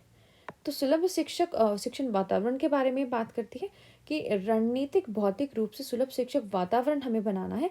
इसमें कक्षाएं, स्कूल भवन और शैक्षिक सामग्री शामिल है कि भाई विकलांग छात्रों की विविध आवश्यकताओं को वो जो है पूरा कर सके, ऐसा शैक्षिक सुलभ वातावरण हमें बनाना है. देन शिक्षक प्रशिक्षण और व्यवसायिक विकास. तो समावेशी शिक्षा को लागू करने में शिक्षक महत्वपूर्ण भूमिका निभाते हैं, इसलिए इनकन रणनीतियाँ विकलांग छात्रों को प्रभावी ढंग से समर्थन देने की क्षमता को बढ़ाने के लिए जो है शिक्षकों के प्रशिक्षण कार्यक्रमों और व्यावसायिक विकास के पहलों को बढ़ावा देता है कि भाई उनके लिए जो शिक्षक हैं उनके लिए प्रशिक्षण कार्यक्रम वो ऑर्गेनाइज करता है, ताकि जो है बच्चे जो है स्पेशल स्टूडेंट जो है विकलांग बच्चे हैं उनकी स्पेशल जो नीड्स होती हैं उनको यहाँ पर अच्छे से पूरा कर सके, उनको अच्छा सपोर्ट यहाँ पर प्रोवाइड कर सके. नेक्स्ट है curricular adaptation. So the strategies underscores the importance of adapting curricula to be inclusive and accommodating of diverse learning styles and abilities. This involves providing resource and support to ensure that all students can access and engage with the curriculum. ठीक है, तो curriculum adaptations पर यहाँ पर strategies बनाएंगे कि ऐसा curriculum हमें adapt करना चाहिए जो inclusive environment यहाँ पर क्लास में प्रमोट कर सके, जिससे जो डाइवर्स लर्निंग स्टाइल्स है उनको हम इंक्लूड कर सके. ठीक है, और जो एबिलिटीज़ हैं यहाँ पर बच्चों की उनको हम प्रमोट कर सके. So the inclusive providing it involves providing resource and support. ठीक है, इसमें जो है हम अच्छे इंक्लूसिव रिसोर्स या सपोर्ट बच्चों को प्रोवाइड कर सकते हैं, जिससे उनकी एक्सेस है जो एजुकेशन मटेरियल की वो यहाँ पर अच्छी हो जाए और सभी बच्चे जो है करिकुलम में एंगेज हो जाए कि सभी के लिए वो इंटरेस्टिंग चीज़ें हों. Then collaboration and partnerships. So collaboration among various stakeholders including governmental agencies, non-governmental organizations and communities is highlighted. ठीक है, कि हमें सभी को साथ में मिलकर यहाँ पर काम करना चाहिए. Partnership are seen as essential for pooling resources and expertise to promote inclusive education. ठीक है, अगर इनकी पार्टनरशिप यहाँ पर होगी तो एक इंक्लूसिव एजुकेशन है इसको हम ज़्यादा अच्छे से यहाँ पर प्रमोट कर सकते हैं. तो पाठ्यचर्या अनुकूलन की अगर हम बात करते हैं तो यह रणनीति विविध शिक्षण शैलियों और क्षमताओं को समावेशी और समायोजित करने के लिए पाठ्यक्रम को अपनाने के महत्व पर रेखांकित करती है. इसमें सुनिश्चित करने के लिए कि भाई संसाधन और सहायता प्रदान करना शामिल है कि सभी छात्र जो उनकी पाठ्यक्रम है जो उसे पहुँच हो और वो उससे जुड़ सके, तो ऐसा पाठ्यक्रम यहाँ पर हमें अपनाना है. साथ ही साथ जो सहयोग और साझेदारी है, तो सरकारी एजेंसियां हैं या कोई गैर सरकारी संगठन है और समुदाय है, तो भाई इन सबका आपस में इनके सबके बीच में सहयोग पर प्रकाश डाला गया है कि समावेशी शिक्षा को बढ़ावा देने के लिए इन संसाधनों और विशेषज्ञता को एकत्रित करने के लिए जो है इनकी साझेदारी को यहाँ पर आवश्यक माना गया है. Next, data collection and monitoring. So the income strategy emphasizes the importance of collecting data on the enrollment, retention and learning outcome. ठीक है, कि कितना enrollment हुआ है, कितना retention यहाँ पर हुआ है और learning का outcome क्या निकल रहा है, इसको हम data collect करें, इसको monitor करते रहें. With students with disabilities, monitoring process helps identifying challenges and areas of improvement in education system. ठीक है, तो अगर हम किसी चीज़ को मॉनिटर कर रहे हैं, इसको देख रहे हैं हम बार बार, तो हमें पता चल जाएगा कि भाई क्या कौन कौन से एरियाज है जहाँ पर इम्प्रूवमेंट की नीड है और जो हमारी स्ट्रेटजीज है वो किस हद तक यहाँ पर किस हद तक सफल हुई है. नेक्स्ट है community engagement. So involving parents, families and communities in the education process is crucial. ठीक है, कि भाई हमें अपनी एजुकेशन प्रोसेस में जो उसके पेरेंट्स है, फैमिली है, कम्युनिटी है, उनको भी इन्वॉल्व करना है. Right, the strategy encourages community engagement to foster a supportive environment for students with disabilities with both inside and outside the school setting. ठीक है, इससे क्या होगा कि भाई डिसेबिलिटीज़ वाले जो बच्चे हैं स्पेशली, तो अगर वो स्कूल में भी हैं तो वहाँ पर भी उनको एक अच्छा इंक्लूसिव एनवायरनमेंट हम प्रोवाइड करेंगे, और अगर वो अपने घर पर भी, ठीक है, उनकी फैमिली है या जो उनके आसपास की सोसाइटी कम्युनिटी है वहाँ पर भी एक अच्छा इंक्लूसिव एनवायरनमेंट हम उनको प्रोवाइड कर पाएंगे. तो डेटा संग्रहण और निगरानी हमें देखनी है, तो इनकन रणनीतियाँ हैं उसमें विकलांग छात्रों के नामांकन, प्रतिधारण और सीखने के परिणामों पर डाटा एकत्रित करने का महत्वपूर्ण जोर देती है. प्रगति की निगरानी और शिक्षा प्रणाली में सुधार के लिए चुनौती और क्षेत्रों की पहचान करती है कि भाई प्रगति की निगरानी करती है कि कितनी प्रगति हुई है हमारी जो ये रणनीतियाँ हमने बनाई हैं, ठीक है, इसमें कहाँ कहाँ जो है सुधार की आवश्यकता है। देन सामुदायिक व्यस्तता, तो शिक्षा प्रक्रिया में माता पिता, परिवार और समुदायों को शामिल करना महत्वपूर्ण है। यह रणनीति स्कूल के भीतर और बाहर विकलांग छात्रों के लिए सहायक वातावरण को बढ़ावा देने के लिए सामुदायिक भागीदारी को प्रोत्साहित करती है, ठीक है, कि भाई उसको स्कूल में भी एक अच्छा वातावरण हम दे रहे हैं और उसको अगर वो घर जा रहा है, उसकी कम्युनिटी है, तो वहाँ भी उसको एक अच्छा यहाँ पर वातावरण हम प्रोवाइड कर पा रहे हैं। Then assistive technologies. So recognizing the role of technology, the strategy advocates for the use of assistive technologies to facilitate learning for students with disabilities. This includes adapted devices, softwares and tools tailor to individual need, ठीक है, कि भाई जो assisted devices हैं उनके use को promote करा गया है यहाँ पर, ठीक है, कि अगर बच्चे को कोई यहाँ पर डिसेबिलिटीज़ हैं तो उनका यूज़ है जो असिस्टेड डिवाइसेस वो यहाँ पर कर सकते हैं ताकि वो चीज़ों को आसानी से यहाँ पर सीख सके। उनकी जो डिसेबिलिटीज़ है यहाँ पर उनको हम कैसे टैकल कर सकते हैं, कोई असिस्टेड डिवाइसेस है, कोई सॉफ्टवेयर है, ठीक है, उस जो इंडिविजुअल की नीड्स है उसको अगर हमें पूरा उससे कर सकते हैं तो हमें असिस्टेड टेक्नोलॉजीज़ का यहाँ पर जो है यूज़ करना चाहिए। Then next transition planning, the strategy emphasizes the importance of planning for transitions at various educational stages, such as from early childhood to primary schools and from school to post school opportunities, ensuring a smooth transition contributes to lifelong learning and inclusion. तो transition planning की भाई अगर बच्चा यहाँ पर childhood से pre school में जा रहा है तो हम ट्रांजिशन प्लान करेंगे कि क्या क्या बच्चे की एबिलिटीज़ हैं, क्या क्या डिसेबिलिटीज़ है, किस एरिया है में जो है बच्चा यहाँ पर अच्छा कर सकता है डिसेबिलिटीज़ वाले, ठीक है। अगर वो स्कूल से बाहर जा रहा है तो हम देखेंगे कि भाई इसको हायर स्कूल एजुकेशन के लिए जाना है या बच्चे को जो है एम्प्लॉयमेंट चाहिए, ठीक है, या इसमें कोई वोकेशनल स्किल हमें डेवलप करना है जिससे जो है इसकी एम्प्लॉयमेंट हो सकती है। तो बच्चे की ट्रांजिशन प्लानिंग यहाँ पर हमें अच्छे से करनी है, राइट। तो जो सहायक प्रौद्योगिकियाँ, तो प्रौद्योगिकी जो भूमिका को पहचानते हुए रणनीति विकलांग छात्रों को सीखने की सुविधा के लिए सहायक जो प्रौद्योगिकी है उनके उपयोग की वकालत करते हैं, ठीक है, कि भाई अगर उनकी कोई ज़रूरत यहाँ पर पूरा हो सकती है तो हमें सहायक प्रौद्योगिकियों का उपयोग करना चाहिए। इसमें व्यक्तिगत आवश्यकताओं के अनुरूप कोई भी अनुकूली उपकरण, सॉफ्टवेयर या कोई उपकरण शामिल हो सकता है। देन संक्रमण योजना, तो रणनीति विभिन्न शैक्षिक चरणों में बदलाव की योजना बनाने पर महत्व पर जोर देती है, ठीक है, कि उनकी योजना हम बच्चों को प्रोवाइड करें। जैसा कि प्रारंभिक बचपन से अगर बच्चा यहाँ पर प्राथमिक विद्यालय तक जाता है या स्कूल के बाद जो उसके अवसर होते हैं कि उसको जॉब करनी है या उसको आगे पढ़ना है, तो एक सुचारू परिवर्तन सुनिश्चित करना आजीवन सीखने और समावेशन में यहाँ पर योगदान देता है, ठीक है, कि हम उसके लिए एक अच्छी योजना यहाँ पर अगर बनाकर दे रहे हैं तो। Then next is resource allocation. So adequate allocation of resources, both financial and human, is crucial for implementing inclusive education. So governments are encouraged to prioritize budgetary allocations to support inclusive policies in practice, ठीक है, कि या कोई वो human help हो या कोई financial help हो, अगर हम उसका जो रिसोर्स है उसको अलोकेट कर देते हैं, बच्चे को प्रोवाइड करते हैं, तो एक ज़्यादा इंक्लूसिव एनवायरनमेंट हम बच्चों को दे पाएंगे, इंक्लूसिव एजुकेशन हम वहाँ पर इम्प्लीमेंट कर पाएंगे। तो गवर्नमेंट्स को भी ये बोला गया कि भाई जो है जो बजट है उसका थोड़ा प्रायोरिटाइज करो कि भाई जो उनके रिसोर्स अलोकेशन है वो हम यहाँ पर अच्छे से कर सकें ताकि इंक्लूसिव पॉलिसीज़ हैं उनकी प्रैक्टिस हम कर सकें।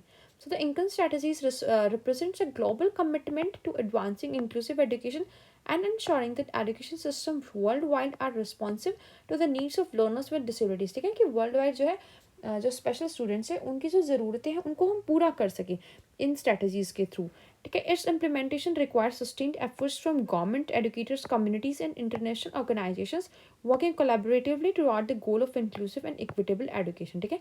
तो इसमें क्या है, हमारी गवर्नमेंट है या कोई इंटरनेशनल ऑर्गेनाइजेशन है, कम्युनिटी से एक साथ काम करती है ताकि एक अच्छा इंक्लूसिव और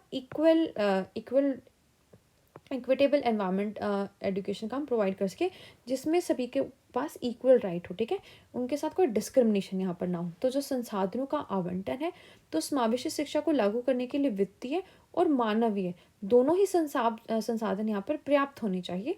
सरकारों को समावेशी नीतियों और प्रथाओं का समर्थन करने के लिए बजटीय आवंटन को प्राथमिकता देने के लिए प्रोत्साहित किया जाता है। इनकम रणनीतियाँ समावेशी शिक्षा को आगे बढ़ाने और यह सुनिश्चित करने के लिए एक वैश्विक प्रतिबद्धता का प्रतिनिधित्व करती है कि जो दुनिया भर में शिक्षा प्रणाली है विकलांग शिक्षार्थियों की ज़रूरतों के प्रति उत्तरदायी है। ठीक है, इसके कार्यान्वयन के लिए सभी के लिए समावेशी और समान शिक्षा के लक्ष्य और दिशा में सहयोगात्मक रूप से काम करने वाली सरकारों, शिक्षकों, समुदायों और अंतर्राष्ट्रीय संगठनों के निरंतर प्रयासों की आवश्यकता है कि भाई यहाँ पर जो विकलांग व्यक्ति है उसको भी हम एक इक्वल शिक्षा यहाँ पर प्रोवाइड कर सके। राइट। तो नेक्स्ट क्वेश्चन है हमारा, right the full form of RCI, ये कहाँ पर सिचुएटेड है, और जो आरसीआई एक्ट है 1992 उसको हमें एक्सप्लेन करना है। तो इसकी फुल फॉर्म है rehabilitation council of India, new Delhi में से सिचुएटेड है।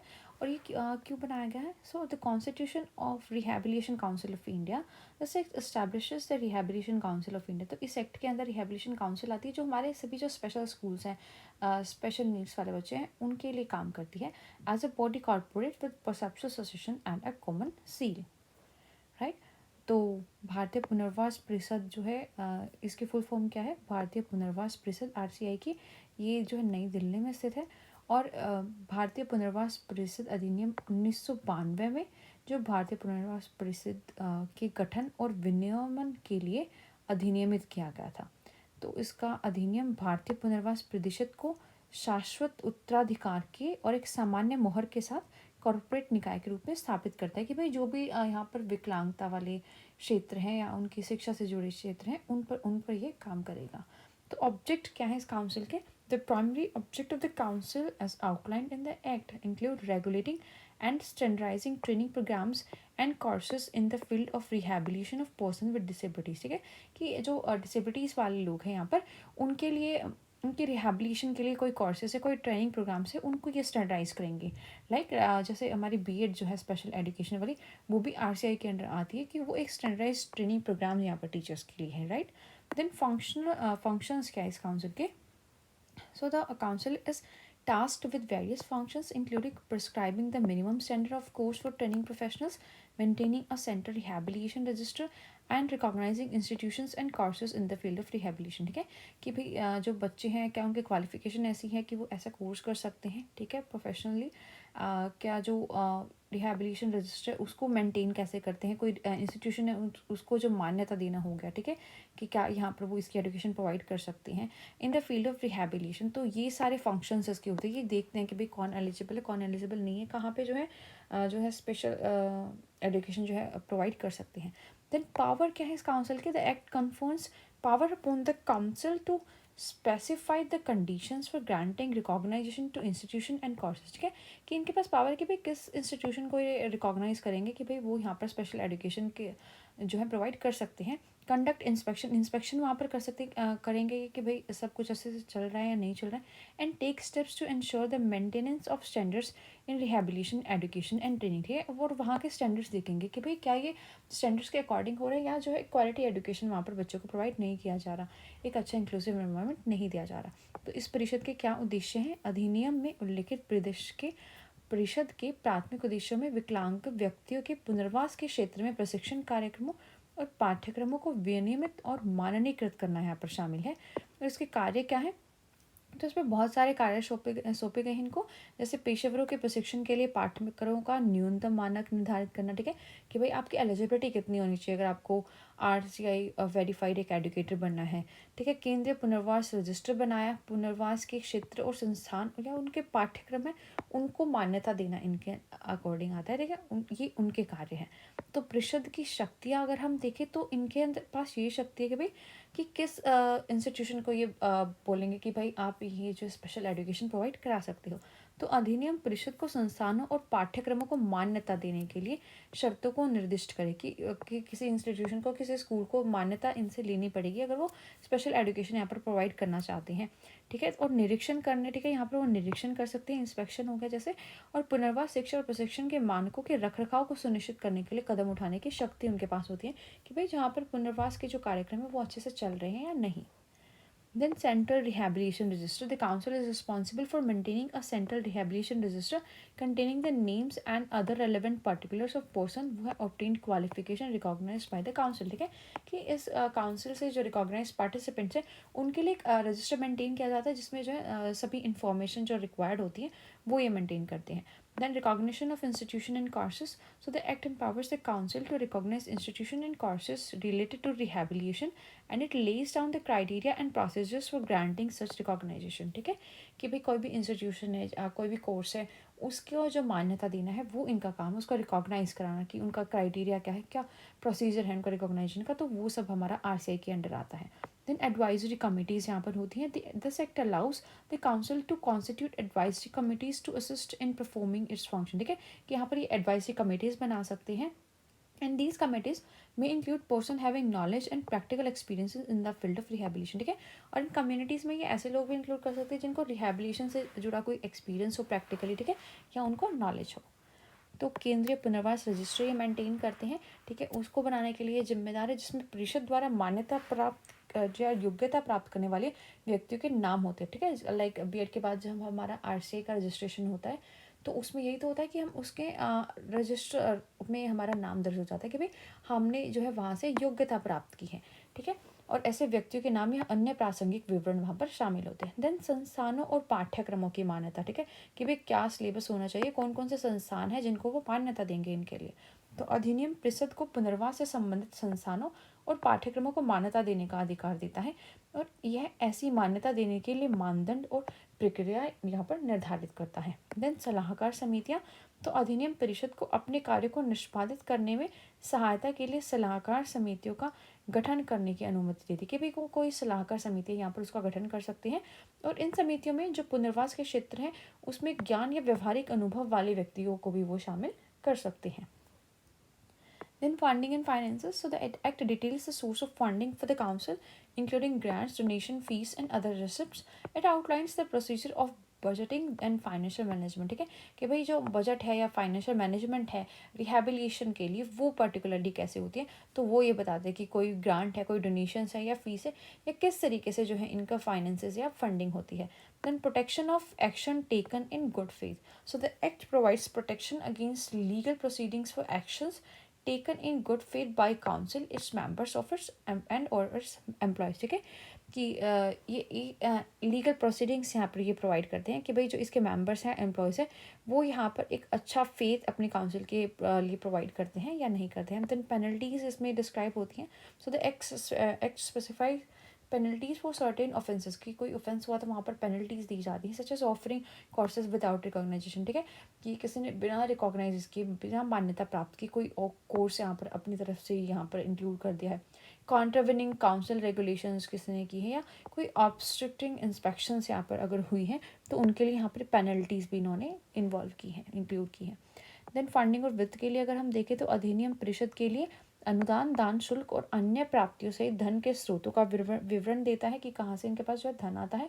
यह बजट और वित्तीय प्रबंधन की प्रक्रियाओं की रूपरेखा जो है प्रस्तुत करता है. नेक्स्ट है हमारा सद्भावना से की गई कार्यवाही का संरक्षण. तो अधिनियम परिषद उसके सदस्यों और उसके कर्मचारियों द्वारा अच्छे विश्वास में किए गए कार्यों के लिए कानूनी कार्यवाही से यहाँ पर उनको सुरक्षा प्रोवाइड करता है. देन दंड. अधिनियम कुछ अपराधों के लिए दंड निर्दिष्ट करता है. जैसे कोई बिना मान्यता के अगर पाठ्यक्रम पेश करते हैं, परिषदों के नियमों का उल्लंघन करते हैं, निरीक्षण में बाधा डालते हैं तो उनके लिए यहाँ पर ये दंड उनको दे सकते हैं. So the Rehabilitation Council of India Act 1992 is a crucial legislative framework that empowers the Rehabilitation Council of India to regulate and standardize the training and education of professionals in the field of rehabilitation.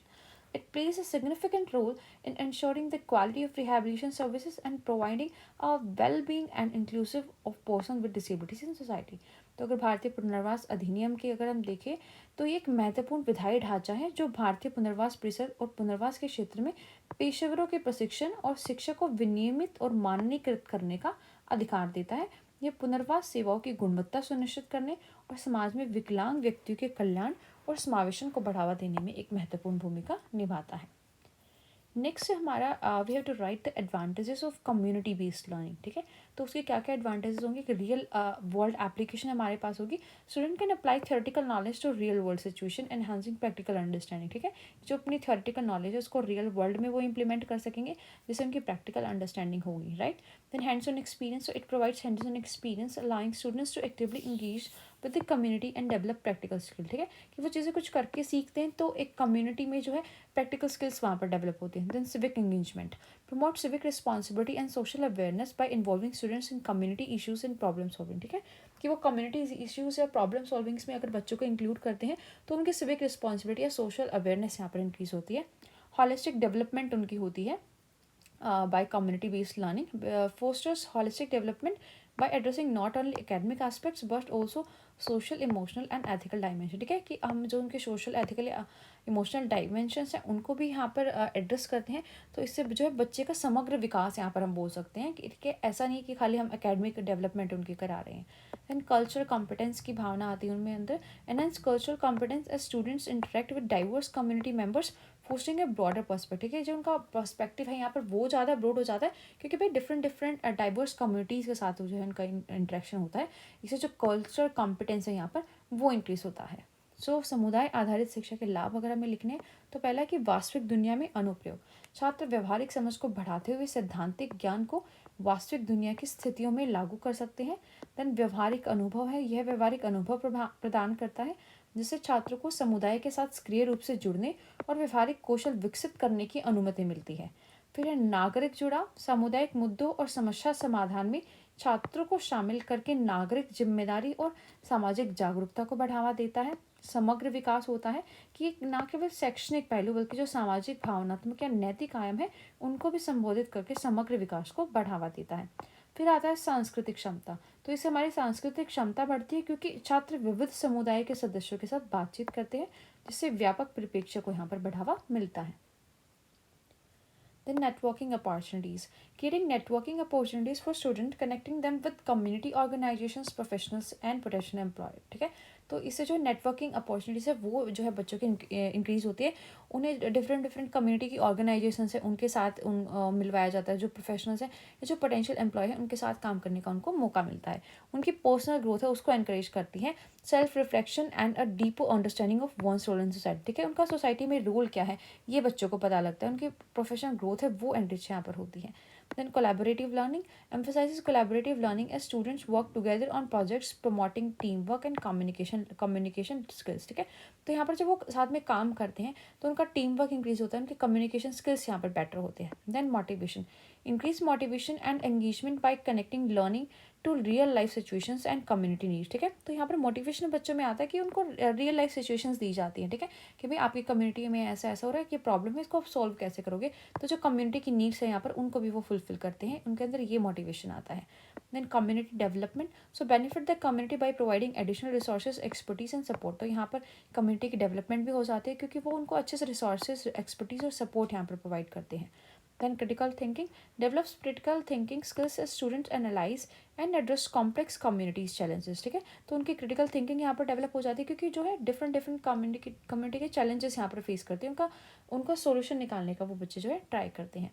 Then long lasting इसका impact होता है, encourage a sense of responsibility, potentially inspiring students to continue contributing to their communities in the future, ठीक है, ये encourage करता है बच्चों को कि भाई आपके क्या क्या रिस्पॉन्सिबिलिटीज़ है, कैसे स्टूडेंट्स को वो इंस्पायर करते हैं कि एक अच्छी कम्युनिटी में अच्छे फ्यूचर के लिए जो है एक लॉन्ग लास्टिंग इम्पैक्ट वो अपनी कम्युनिटी के लिए क्या कर सकते हैं।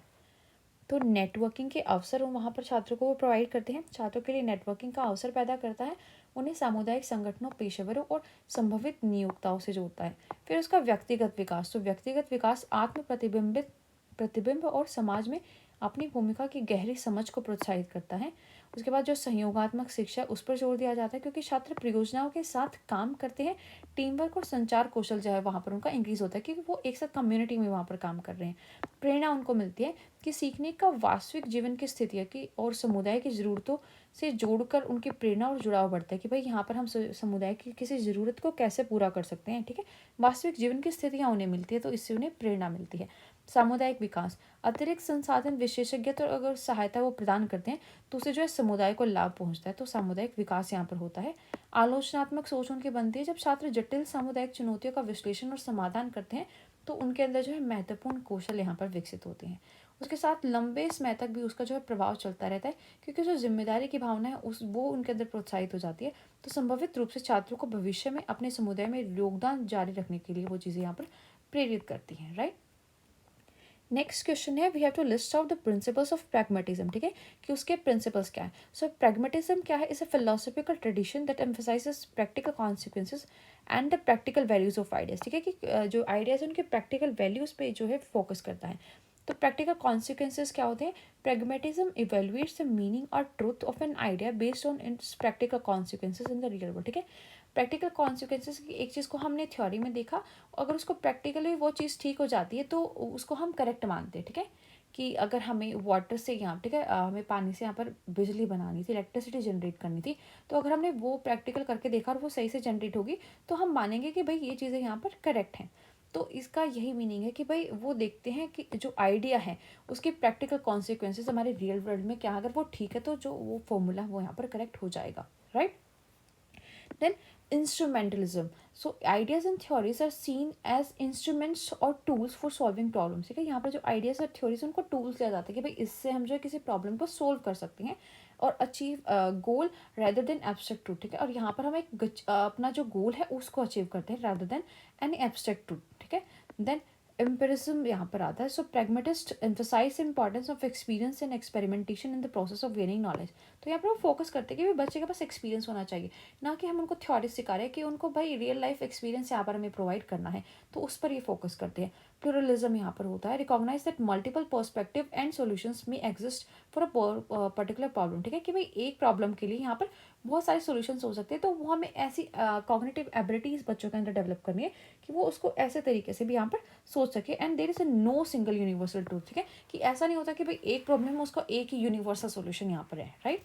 Then anti speculation rejects the emphasis on abstract theories and metaphysical concepts that can not be practically apply, ठीक है। कोई भी ऐसी थ्योरी जो प्रैक्टिकली हम अप्लाई नहीं कर सकते, ठीक है, कि उन्होंने लिखा है कि भाई आप ऐसे वाटर से इलेक्ट्रिसिटी जनरेट कर सकते हो और वो अगर वो नहीं हुई प्रैक्टिकली तो उसको अगर हम यहाँ पर हम रिजेक्ट कर देंगे, उसको नहीं मानेंगे। तो व्यवहारिकता के सिद्धांतों की हमें सूची बनानी थी। तो व्यवहारिकता क्या है? एक दार्शनिक परंपरा है जो व्यवहारिक परिणामों और विचारों के व्यवहारिक मूल्य पर यहाँ पर जोर देती है। तो पहला क्या है? व्यवहारिक परिणाम। व्यवहारिकता वास्तविक दुनिया और इसके व्यवहारिक परिणामों के आधार पर किसी विचार के अर्थ या सच्चाई का मूल्यांकन करती है, ठीक है। कि हमने लिखा हुआ है कि भाई ऐसे ऐसे आप पानी से बिजली बना सकते हो, ठीक है, तो हम उसको व्यवहारिक तरीके से करके देखेंगे। अगर वो बिजली बन गई तो हम बोलेंगे कि भाई जो है ये अर्थ है इसका, ये सच है, तो हम इस थ्योरी को मानेंगे। अगर नहीं बनी तो उसको नहीं मानेंगे, ठीक है। हम अपने व्यवहारिक तरीकों से उसको जांच करते हैं उसकी। देन साधनवाद। विचारों और सिद्धांतों को अमूर्त सत्य की बजाय समस्याओं को हल करने और लक्ष्य प्राप्ति के लिए उपकरण के रूप में देखा जाता है, ठीक है। कि ऐसा नहीं कि कोई चीज़ यूनिवर्सल ट्रूथ है हम वो नहीं मानते, हम देखते हैं भाई कि इससे कोई प्रॉब्लम सोल्व हो रही है या नहीं हो रही है, वो हमारा लक्ष्य होता है। देन अनुभववाद। व्यवहारिकतावादी ज्ञान प्राप्त करने की प्रक्रिया में अनुभव और प्रयोग के महत्व पर जोर देते हैं, ठीक है। कि हम चीज़ें यहाँ पर पढ़ नहीं रही हैं बल्कि उनको खुद कर कर देख रहे हैं, ठीक है। तो ये हमारे अनुभववाद को जो है बढ़ावा देती है। देन बहुलवाद। ये मान्यता कि भाई किसी एक प्रॉब्लम के लिए ऐसा नहीं होता कि कोई एक ही सॉल्यूशन है, ठीक है, किसी समस्या के लिए, तो उसके लिए कई सारे समाधान यहाँ पर मौजूद होते हैं। तो ये बहुलवाद पर यहाँ पर जोर देती हैं। देन अटकलें विरोधी। तो अमूर्त सिद्धांतों और आध्यात्मिक अवधारणाओं पर जोर को अस्वीकार करता है, ठीक है, कि ऐसी कोई चीज़ें अगर बताई गई हैं जो हमारी प्रैक्टिकल लाइफ में लागू ही नहीं हो रही, ठीक है, कि उन्होंने बताया कि बिजली से पानी से आप बिजली ऐसे बना सकते हो, लेकिन वो बनी ही नहीं, तो हम उनको यहाँ पर उनको अस्वीकार कर देते हैं, राइट। जो जिन चीज़ों को हम लागू ही नहीं कर सकते, ठीक है, तो उन चीज़ों को हम यहाँ पर अस्वीकार कर देते हैं। Then problem solving orientation. Pragmatism is concerned with solving problems and making things work, emphasizing action over contemplation, ठीक है। pragmatism का मतलब ही क्या होता है कि भाई हम चीज़ों को अपने एक्शंस के साथ कर सकें, ना कि उनको थ्योरेटिकल बेस पर हम चीज सीखें। then change and evolution.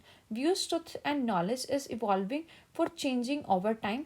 What is considered true may be subjected to revision based on new experiences, ठीक है, कि अगर कोई नया एक्सपीरियंस यहाँ पर हुआ है तो उसमें हम चेंज और इवोल्यूशन कुछ कर सकते हैं कि भाई इसको इस तरीके से भी यहाँ पर कर सकते हैं, या कोई ईजी मेथड हमें इसका मिल गया है।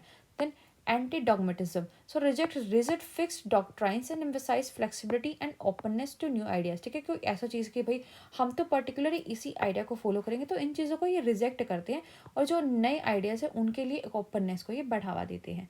Then verification. So pragmatists emphasize the importance of verifying the truth of ideas through practical experience and observation. ठीक है, ये वेरीफाई करते हैं कि भाई कोई आइडिया है वो सही है या नहीं। ठीक है, उसको प्रैक्टिकली करके देखेंगे, उसकी ऑब्जर्वेशन हम यहाँ पर करेंगे।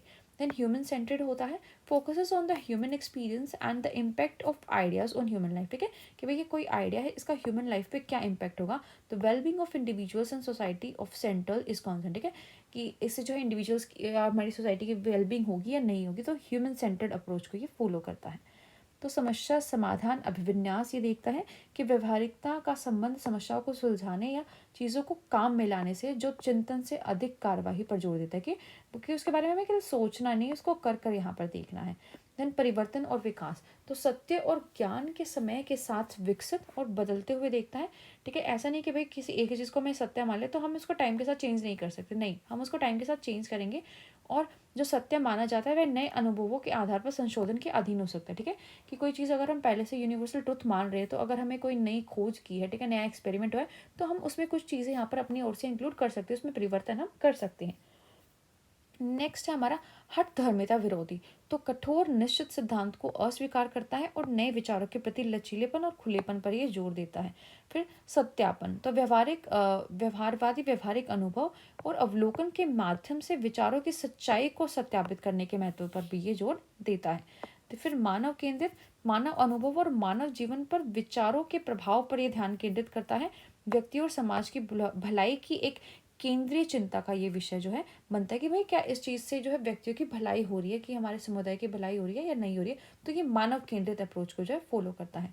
Functionalism, it emphasizes the functions or utility of things, ideas or institutions that works and serves a purpose is valuable। ठीक है, कि उन चीज़ों का फंक्शन कैसे हो रहा है, उन चीज़ उन आइडियाज़ को हम, तो ये उन पर जोर देता है, उनकी वैल्यू पर जोर देता है। Then democratic values, pragmatism aligns with democratic ideals, values open discussion, experimentation and inclusivity in decision making। ठीक है, तो ये डेमोक्रेटिक वैल्यूज यहाँ पर शो करता है कि भाई ओपन डिस्कशन होना चाहिए, हम एक्सपेरिमेंट करके देख सकते हैं, और हमारे डिसीजन मेकिंग है उनमें हमें इंक्लूसिविटी मिलनी चाहिए। So these principles collectively reflect the pragmatic approach which seeks a solution to problems, value practical consequences and recognize the dynamic nature of knowledge and truth। ठीक है, जिससे हम प्रैक्टिकल तरीके से जो चीज़ों को देख सकते हैं कि वो सही से लागू यहाँ पर हो रही हैं या नहीं। प्रक्रियावाद देखा गया है यहाँ पर कि चीज़ें विचारों संस्थानों की कार्य या उपयोगिता पर जोर देता है कि कितने उपयोग उनको कर सकते हैं, जो काम करता है या किसी उद्देश्य को पूरा करता है वह यहाँ पर मूल्यवान है। ठीक है, कि जो चीज़ें हमारे काम की उनको हम ज़्यादा मूल्यवान मानते हैं। देन लोकतांत्रिक मूल्य यह शो करता है कि व्यवहारिकता लोकतांत्रिक आदर्शों के अनुरूप है, कि निर्णय लेने, खुली चर्चा, प्रयोग या समावेशिता के बढ़ाव को यहाँ पर वो महत्व देती है।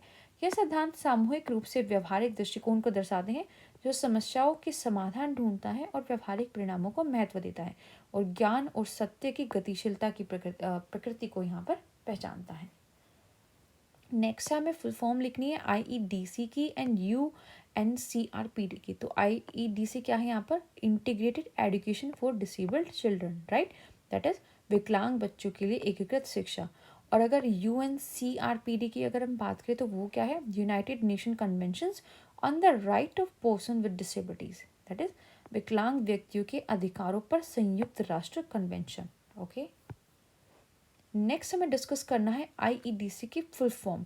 सो the integrated education for disabled children है, इसकी स्कोप्स क्या है। This programs aim to provide inclusive and accessible education opportunities for children with disabilities. ठीक है, कि उनको अच्छी एसेसिबल और इंक्लूसिव अपॉर्चुनिटीज हम प्रोवाइड कर सके, ये इसका एम होता है। The scope of IEDC encompass various aspects of ensure the holistic development and integration of disabled children into main stream education setting. ठीक है, कि उसकी जो डिफरेंट डिफरेंट नीड्स है वो पूरा कर सके, उनके सभी डोमेन्स की डेवलपमेंट यहाँ पर हम कर सके, ना कि केवल एकेडमिक डेवलपमेंट। तो फर्स्ट क्या है, inclusive education practices, so implementing teaching methods in classroom environments that cater to the diverse learning needs of disabled children alongside with non disabled peers. ठीक है, कि अगर नॉन डिसेबल्ड पीयर्स के साथ अगर कोई डिसेबल्ड पीयर भी यहाँ डिसेबल्ड स्टूडेंट्स बैठे हैं, तो उनके लिए इंक्लूसिव एजुकेशन प्रैक्टिसेस होनी चाहिए। ठीक है, डिफरेंट डिफरेंट लर्निंग मेथड्स यहाँ पर हम यूज़ कर सकते हैं उन बच्चों को समझाने के लिए। Then accessible infrastructure, ensuring that educational institutions have the necessary facilities and infrastructure to accommodate students with disabilities such as ramps, accessible restrooms and accessible technology। ठीक है, तो एक इंफ्रास्ट्रक्चर जो है इंस्टीट्यूशन का वो अच्छा होना चाहिए, कि बच्चे अगर चल नहीं सकते तो वहाँ पर रैंप वॉक्स हो जाएँ, ठीक है, रेस्ट रूम होने चाहिए, या कोई असिस्टिव टेक्नोलॉजी की अगर उन्हें ज़रूरत है तो वो वहाँ पर प्रोवाइड की जानी चाहिए। एक्सेसिबल इंफ्रास्ट्रक्चर बेसिकली होना चाहिए। तो आईईडीसी के दायरे हम देख रहे थे, तो पहला क्या है, समावेशी शिक्षा प्रथाएं। तो शिक्षण विधियों और कक्षा वातावरण को लागू करना जो विकलांग बच्चों के साथ साथ उनके जो गैर विकलांग साथी हैं उनके साथ वो सीख सके, ठीक है, कि जो विकलांग और गैर विकलांग को अगर हम साथ में बैठाएं तो उनके लिए डिफरेंट डिफरेंट मेथड यूज़ करके अगर हम उनको कोई चीज़ें सिखा सकते हैं, तो उस समावेशी शिक्षा प्रथा पर ये जोर देती है। साथ ही साथ सुलभ बुनियादी ढांचे पर ये जोर देती है कि ये सुनिश्चित करना कि जब कोई शैक्षणिक संस्थान है वहाँ पर विकलांग छात्रों को समायोजित करने के लिए आवश्यक सुविधाएं बुनियादी ढांचा हो, जैसे रैंप, सुलभ शौचालय और सहायक तकनीकें, राइट, कि उनकी जो ज़रूरतें हैं वहाँ पर वो पूरी हो सके। Then teacher training. Provide training to educators to equip them with the skills and knowledge needed to support the diverse needs of students with disabilities. ठीक है, तो टीचर्स को ट्रेनिंग दी जाती है भाई कि स्पेशल जो विकलांग बच्चे हैं उनकी जो डिफरेंट डिफरेंट ज़रूरतें हैं, नीड्स हैं, उनको हम कैसे पूरा कर सकते हैं। देन स्पेशलाइज सपोर्ट सर्विसेज यहाँ पर ऑफर की जाती है, offering specialized support services such as speech therapy, occupational therapy and counseling to address the specific needs of disabled children। ठीक है, कि किसी को स्पीच में इश्यूज हैं या ऑक्यूपेशनल थेरेपी किसी बच्चे को नीड है, तो ये सर्विसेज यहाँ पर प्रोवाइड करते हैं वो, right. Then adaptive learning materials. So developing and using adaptive learning materials including braille books, audio resources and other assistive technologies to facilitate the learning process of students with disabilities। तो disabilities वाले जो बच्चे विकलांगता वाले, तो उनके लिए different different adaptive learning material ये बनाते हैं, जिससे वो है अपनी जो लर्निंग प्रोसेस उसको बढ़ा सके। जैसे ब्रेल की बुक होगी, ठीक है, कि कोई ऐसी नोटबुक है उसको ऑडियो रिसोर्सेज में कन्वर्ट करते हैं, या कोई असिस्टिव टेक्नोलॉजी की अगर बच्चों को नीड है तो वो ये प्रोवाइड करते हैं। Advocacy and awareness. So promoting awareness about the importance of inclusive education and advocating the rights of disabled children to receive quality education without discrimination। ठीक है, कि भाई जो विकलांग व्यक्ति है वो भी बिना किसी डिस्क्रिमिनेशन के, बिना किसी भेदभाव के एक क्वालिटी एजुकेशन का उनका अधिकार है। तो इस चीज़ की ये एडवोकेसी करती है, इस चीज़ के बारे में ये अवेयरनेस यहाँ पर फैलाती है। तो शिक्षक प्रशिक्षण के लिए भी हमें जागरूक करती है कि जो विकलांग छात्र हैं उनकी जो विविध आवश्यकताएं हैं उनका समर्थन करने के लिए शिक्षकों को आवश्यक कौशल और ज्ञान से लैस करके एक प्रशिक्षण ये प्रदान करते हैं। ठीक है, कि भाई उनको आना चाहिए कि उनकी जो डिफरेंट डिफरेंट ज़रूरतें हैं यहाँ पर विकलांग बच्चों की, उसे पूरा कैसे करें, तो उसके लिए जो है शिक्षक को प्रशिक्षण यहाँ पर दिया जाता है। देन विशिष्ट सहायता सेवाएं होगी, जैसे विकलांग बच्चों के लिए स्पीच थेरेपी होगी, व्यावसायिक चिकित्सा परामर्श है, ऐसी सहायता भी ये जो है प्रदान करता है। देन अनुकूलित शिक्षण सामग्री। तो विकलांग छात्रों के सीखने के लिए उनकी प्रक्रिया को सुविधाजनक बनाने के लिए जैसे ब्रेल पुस्तकें होगी, ऑडियो संसाधन हो गए या अन्य सहायक तकनीक सहित अनुकूलित शिक्षण सामग्रियों का विकास भी यहाँ पर उपयोग किया जाता है। ठीक है, देन वकालत और जागरूकता। तो समावेशी शिक्षा के महत्व के बारे में जागरूकता को बढ़ावा देना और बिना किसी भेदभाव के गुणवत्तापूर्व शिक्षा प्राप्त करने के लिए विकलांग बच्चों के अधिकारों की वकालत करना। ठीक है, कि भाई जो विकलांग बच्चे हैं उनको भी एक गुणवत्तापूर्वक यहाँ पर हम शिक्षा दे सकते हैं, उनके जो अधिकार हैं उनकी वकालत यहाँ पर की जाती है कि उनके अधिकारों का यहाँ पर किसी भी प्रकार से हनन ना हो। Collaboration with parents and community. So involving parents, families and the communities in the educational process, fostering a collaborative approach to support the overall development of children with disabilities। ठीक है, तो यहाँ पर क्या होता है कि पेरेंट्स हैं या कम्युनिटीज उनके साथ मिलकर ये काम करते हैं ताकि जो है बच्चे की ओवरऑल डेवलपमेंट यहाँ पर हो सके, उसको एक अच्छा इंक्लूसिव एनवायरनमेंट मिल सके, स्कूल में भी, घर पर भी और अपनी कम्युनिटी में भी। Then regular assessment and monitoring. So implementing systems for regular assessment and monitoring of the process of disabled student to tailor educational interventions based on their evolving need। ठीक है, कि यहाँ पर बच्चे को ध्यान रखा जाता है, उसकी मॉनिटरिंग की जाती है कि भाई उसकी ज़रूरतें यहाँ पर पूरी हो रही है ना, क्या उसकी डेवलपमेंट यहाँ पर है। ठीक है, और अगर उसको कहीं पर ज़रूरत है तो उसमें एजुकेशनल इंटरवेंशन यहाँ पर की जाती है उसकी ज़रूरतों के according. So by addressing these scopes, the IEDC program strives to create an educational environment that values diversity, promote equal opportunities, and ensure that child with disabilities can participate fully in the educational experiences। ठीक है, तो ये IEDC जो है programme ऐसे करता है कि भाई डाइवर्सिटी को ये प्रमोट करता है, उनको अच्छी अपॉर्चुनिटीज़ यहाँ पर देता है और इंश्योर करता है कि जो डिसेबिलिटीज़ वाले बच्चे हैं वो भी अच्छे से जो है फुल्ली अपना पार्टिसिपेट अपने एजुकेशन एक्सपीरियंस में कर सके। तो माता पिता और समुदाय के साथ ये सहयोग करते हैं कि शैक्षिक प्रक्रिया में माता पिता, परिवार और समुदाय को शामिल करें। विकलांग बच्चों के समग्र विकास को समर्थन करने के लिए भी एक सहयोगी दृष्टिकोण को ये बढ़ावा देते हैं। साथ ही साथ नियमित मूल्यांकन और निगरानी करते हैं ये। तो विकलांग छात्रों की जो बढ़ती ज़रूरतें हैं उनके आधार पर शैक्षिक हस्तक्षेपों के लिए तैयार करना, उनकी प्रगति को नियमित मूल्यांकन और निगरानी के लिए सिस्टम लागू करना। ठीक है, कि भाई बच्चे की प्रगति हो रही या नहीं हो रही, कहाँ पर उसको कोई समस्या आ रही है, हम उसको ठीक करेंगे। तो नियमित मूल्यांकन और निगरानी ये बच्चे की करते हैं। तो इन क्षेत्रों को संबोधित करके आईईडीसी कार्यक्रम एक शैक्षिक वातावरण बनाने का प्रयास करता है जो विविधता को महत्व देता है और समान अवसरों को बढ़ावा देता है, कि भाई भाई कोई विकलांग व्यक्ति हो या कोई सामान्य व्यक्ति हो, उन सभी को समान अवसर यहाँ पर मिले। और यह सुनिश्चित करता है कि विकलांग बच्चे शैक्षिक अनुभव में यहाँ पर पूरी तरह से भाग ले सके। नेक्स्ट क्वेश्चन है हमारा, critically evaluate pragmatic philosophy of education with reference to aims, methods and curriculum, right? तो एम क्या है यहाँ पर हमारे प्रैग्मेटिक एजुकेशन के, एम्फेसाइज ऑन प्रैक्टिकल लर्निंग। ठीक है, ये प्रैक्टिकल लर्निंग पर ज़्यादा एम्फेसाइज करता है। इसके स्ट्रेंथ्स क्या है? Pragmatism aligns education with real world problem solving perception students for practical challenges. ठीक है, कि जो रियल वर्ल्ड प्रॉब्लम सॉल्विंग है उस पर ये फोकस करता है कि हम प्रैक्टिकली किसी चीज़ को कैसे कर सकते हैं। इसकी वीकनेस क्या होगी? So the exclusive focus on practicality may neglect the development of theoretical and abstract thinking essential for certain academic discipline। ठीक है, तो यहाँ पर कुछ जैसे academic disciplines है जहाँ पर हमें जो अपनी abstract thinking है वहाँ पर सोचना पड़ता है, जो theoretical चीज़ें हैं उनको सीखना पड़ता है, तो उसकी कमी यहाँ पर होती है। Then development of critical thinking, तो इसका स्ट्रेंथ क्या होती है? It increase critical thinking by requiring students to actively engage with problem and finding solution. ठीक है, कि भाई किसी प्रॉब्लम का सोल्यूशन फाइंड करने के लिए ये दिमागी रूप से जो है बच्चों को वहाँ पर उसमें एंगेज करता है एक्टिविटीज़ में, राइट। और वीकनेस जैसे कि क्या है? The emphasise on practical outcomes may undervalue the importance of theoretical. ठीक है, कि यहाँ पर हम प्रैक्टिकलिटी पर इतना जोर देते हैं कि जो हमारी थ्योरेटिकल अंडरस्टैंडिंग है वो कम हो सकती है, और एक डीपर कॉन्सेप्चुअल जो लर्निंग है उसकी हमें कमी आ सकती है। ठीक है, क्योंकि डीप लर्निंग हम तभी कर पाएंगे जब हम थ्योरी और प्रैक्टिकल दोनों चीज़ों को यहाँ पर साथ में लेकर चल रहे हैं। तो उद्देश्य, विधि और पाठ्यक्रम के संदर्भ में शिक्षा के व्यवहारिक दर्शन की आलोचनात्मक मूल्यांकन हमें करना है। तो व्यवहारिक शिक्षा पर ये जोर देते, तो इसकी ताकत क्या हो गई कि व्यवहारिक शिक्षा को वास्तविक दुनिया की समस्या समाधान के साथ जोड़ती है और छात्र जो है व्यवहारिक चुनौती है उनके लिए उनको तैयार कर देती है। इसमें कमजोरियां क्या होगी कि वह व्यवहारिकता पर विशेष ध्यान, सैद्धांतिक और अमूर्त सोच के विकास की अपेक्षा करता है जो कुछ शैक्षिक विषयों के लिए आवश्यक है। ठीक है, कि कुछ सिद्धांत भाई ऐसे भी होते हैं जिनके लिए अमूर्त सोच की अपेक्षा करनी होती है यहाँ पर। ठीक है, थ्योरेटिकल अप्रोच हमें अपनानी होती है, तो वो यहाँ पर ये जो है प्रेफर नहीं करता, तो वो हमारी कमजोरी रह जाती है। आलोचनात्मक सोच का विकास, तो ताकत ये है कि भाई व्यवहारिकता छात्रों की समस्याओं को सक्रिय रूप से जुड़ने और समाधान खोजने की आवश्यकता देकर महत्वपूर्ण सोच कौशल प्रोत्साहित करने पर प्रोत्साहित करती है। ठीक है, कि कोई भी समस्या है तो उसको ये कैसे ठीक कर सकते हैं, उनका समाधान खोजने पर ये बच्चों को जागरूक करती है। ठीक है, साथ ही साथ इनकी कमजोरियाँ क्या होगी भाई कि कुछ सैद्धांतिक समझ हमें तभी अच्छे से आ सकती है जब हम गहन वैचारिक शिक्षा का महत्व और कम आंक सकते हैं। ठीक है, कि साथ ही साथ हम उसकी थ्योरी भी पढ़ रहे हैं और उसको प्रैक्टिकल भी कर रहे हैं, तो एक गहन लर्निंग, एक डीप लर्निंग हम कर रहे हैं, तो वो यहाँ पर नहीं हो पाती क्योंकि हम प्रैक्टिकल चीज़ों पर ज़्यादा फोकस करते हैं, थ्योरेटिकल चीज़ों पर फोकस नहीं करते। नेक्स्ट है हमारा अडेप्टेबिलिटी एंड फ्लेक्सिबिलिटी। तो स्ट्रेंथ क्या है? It fosters adaptability and flexibility crucial in a rapidly changing world. ठीक है, कि जो हमारा चेंजिंग वर्ल्ड है उसमें ये फ्लेक्सिबिलिटी और अडेप्टेबिलिटी को पर जो है फोकस करता है कि भाई हम चीज़ों को जल्दी से अडेप्ट कर ले। अगर कोई चीज़ यहाँ पर चेंज हो रही है तो हम उसको चेंज करने में मतलब ज़्यादा टाइम यहाँ पर यूज़ नहीं करते।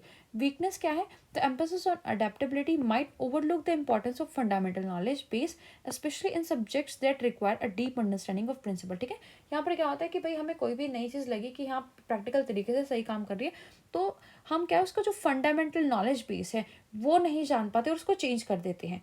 तो इससे जो डीप अंडरस्टैंडिंग है उस प्रिंसिपल की वो यहाँ पर छूट जाती है। तो अनुकूलनशीलता और लचीलापन है यहाँ पर। तो इसकी ताकत क्या होती है कि भाई व्यवहारिक अनुकूलनशीलता और लचीलेपन को बढ़ावा देती है जो तेजी से बदलती दुनिया में बहुत महत्वपूर्ण है। और इसकी कमजोरियाँ क्या है कि भाई अनुकूलनशीलता पर जोर मूलभूत ज्ञान के आधार के महत्व को नज़रअंदाज कर सकता है, खासकर उन विषयों में जिनमें सिद्धांतों की गहरी समझ की आवश्यकता होती है, right.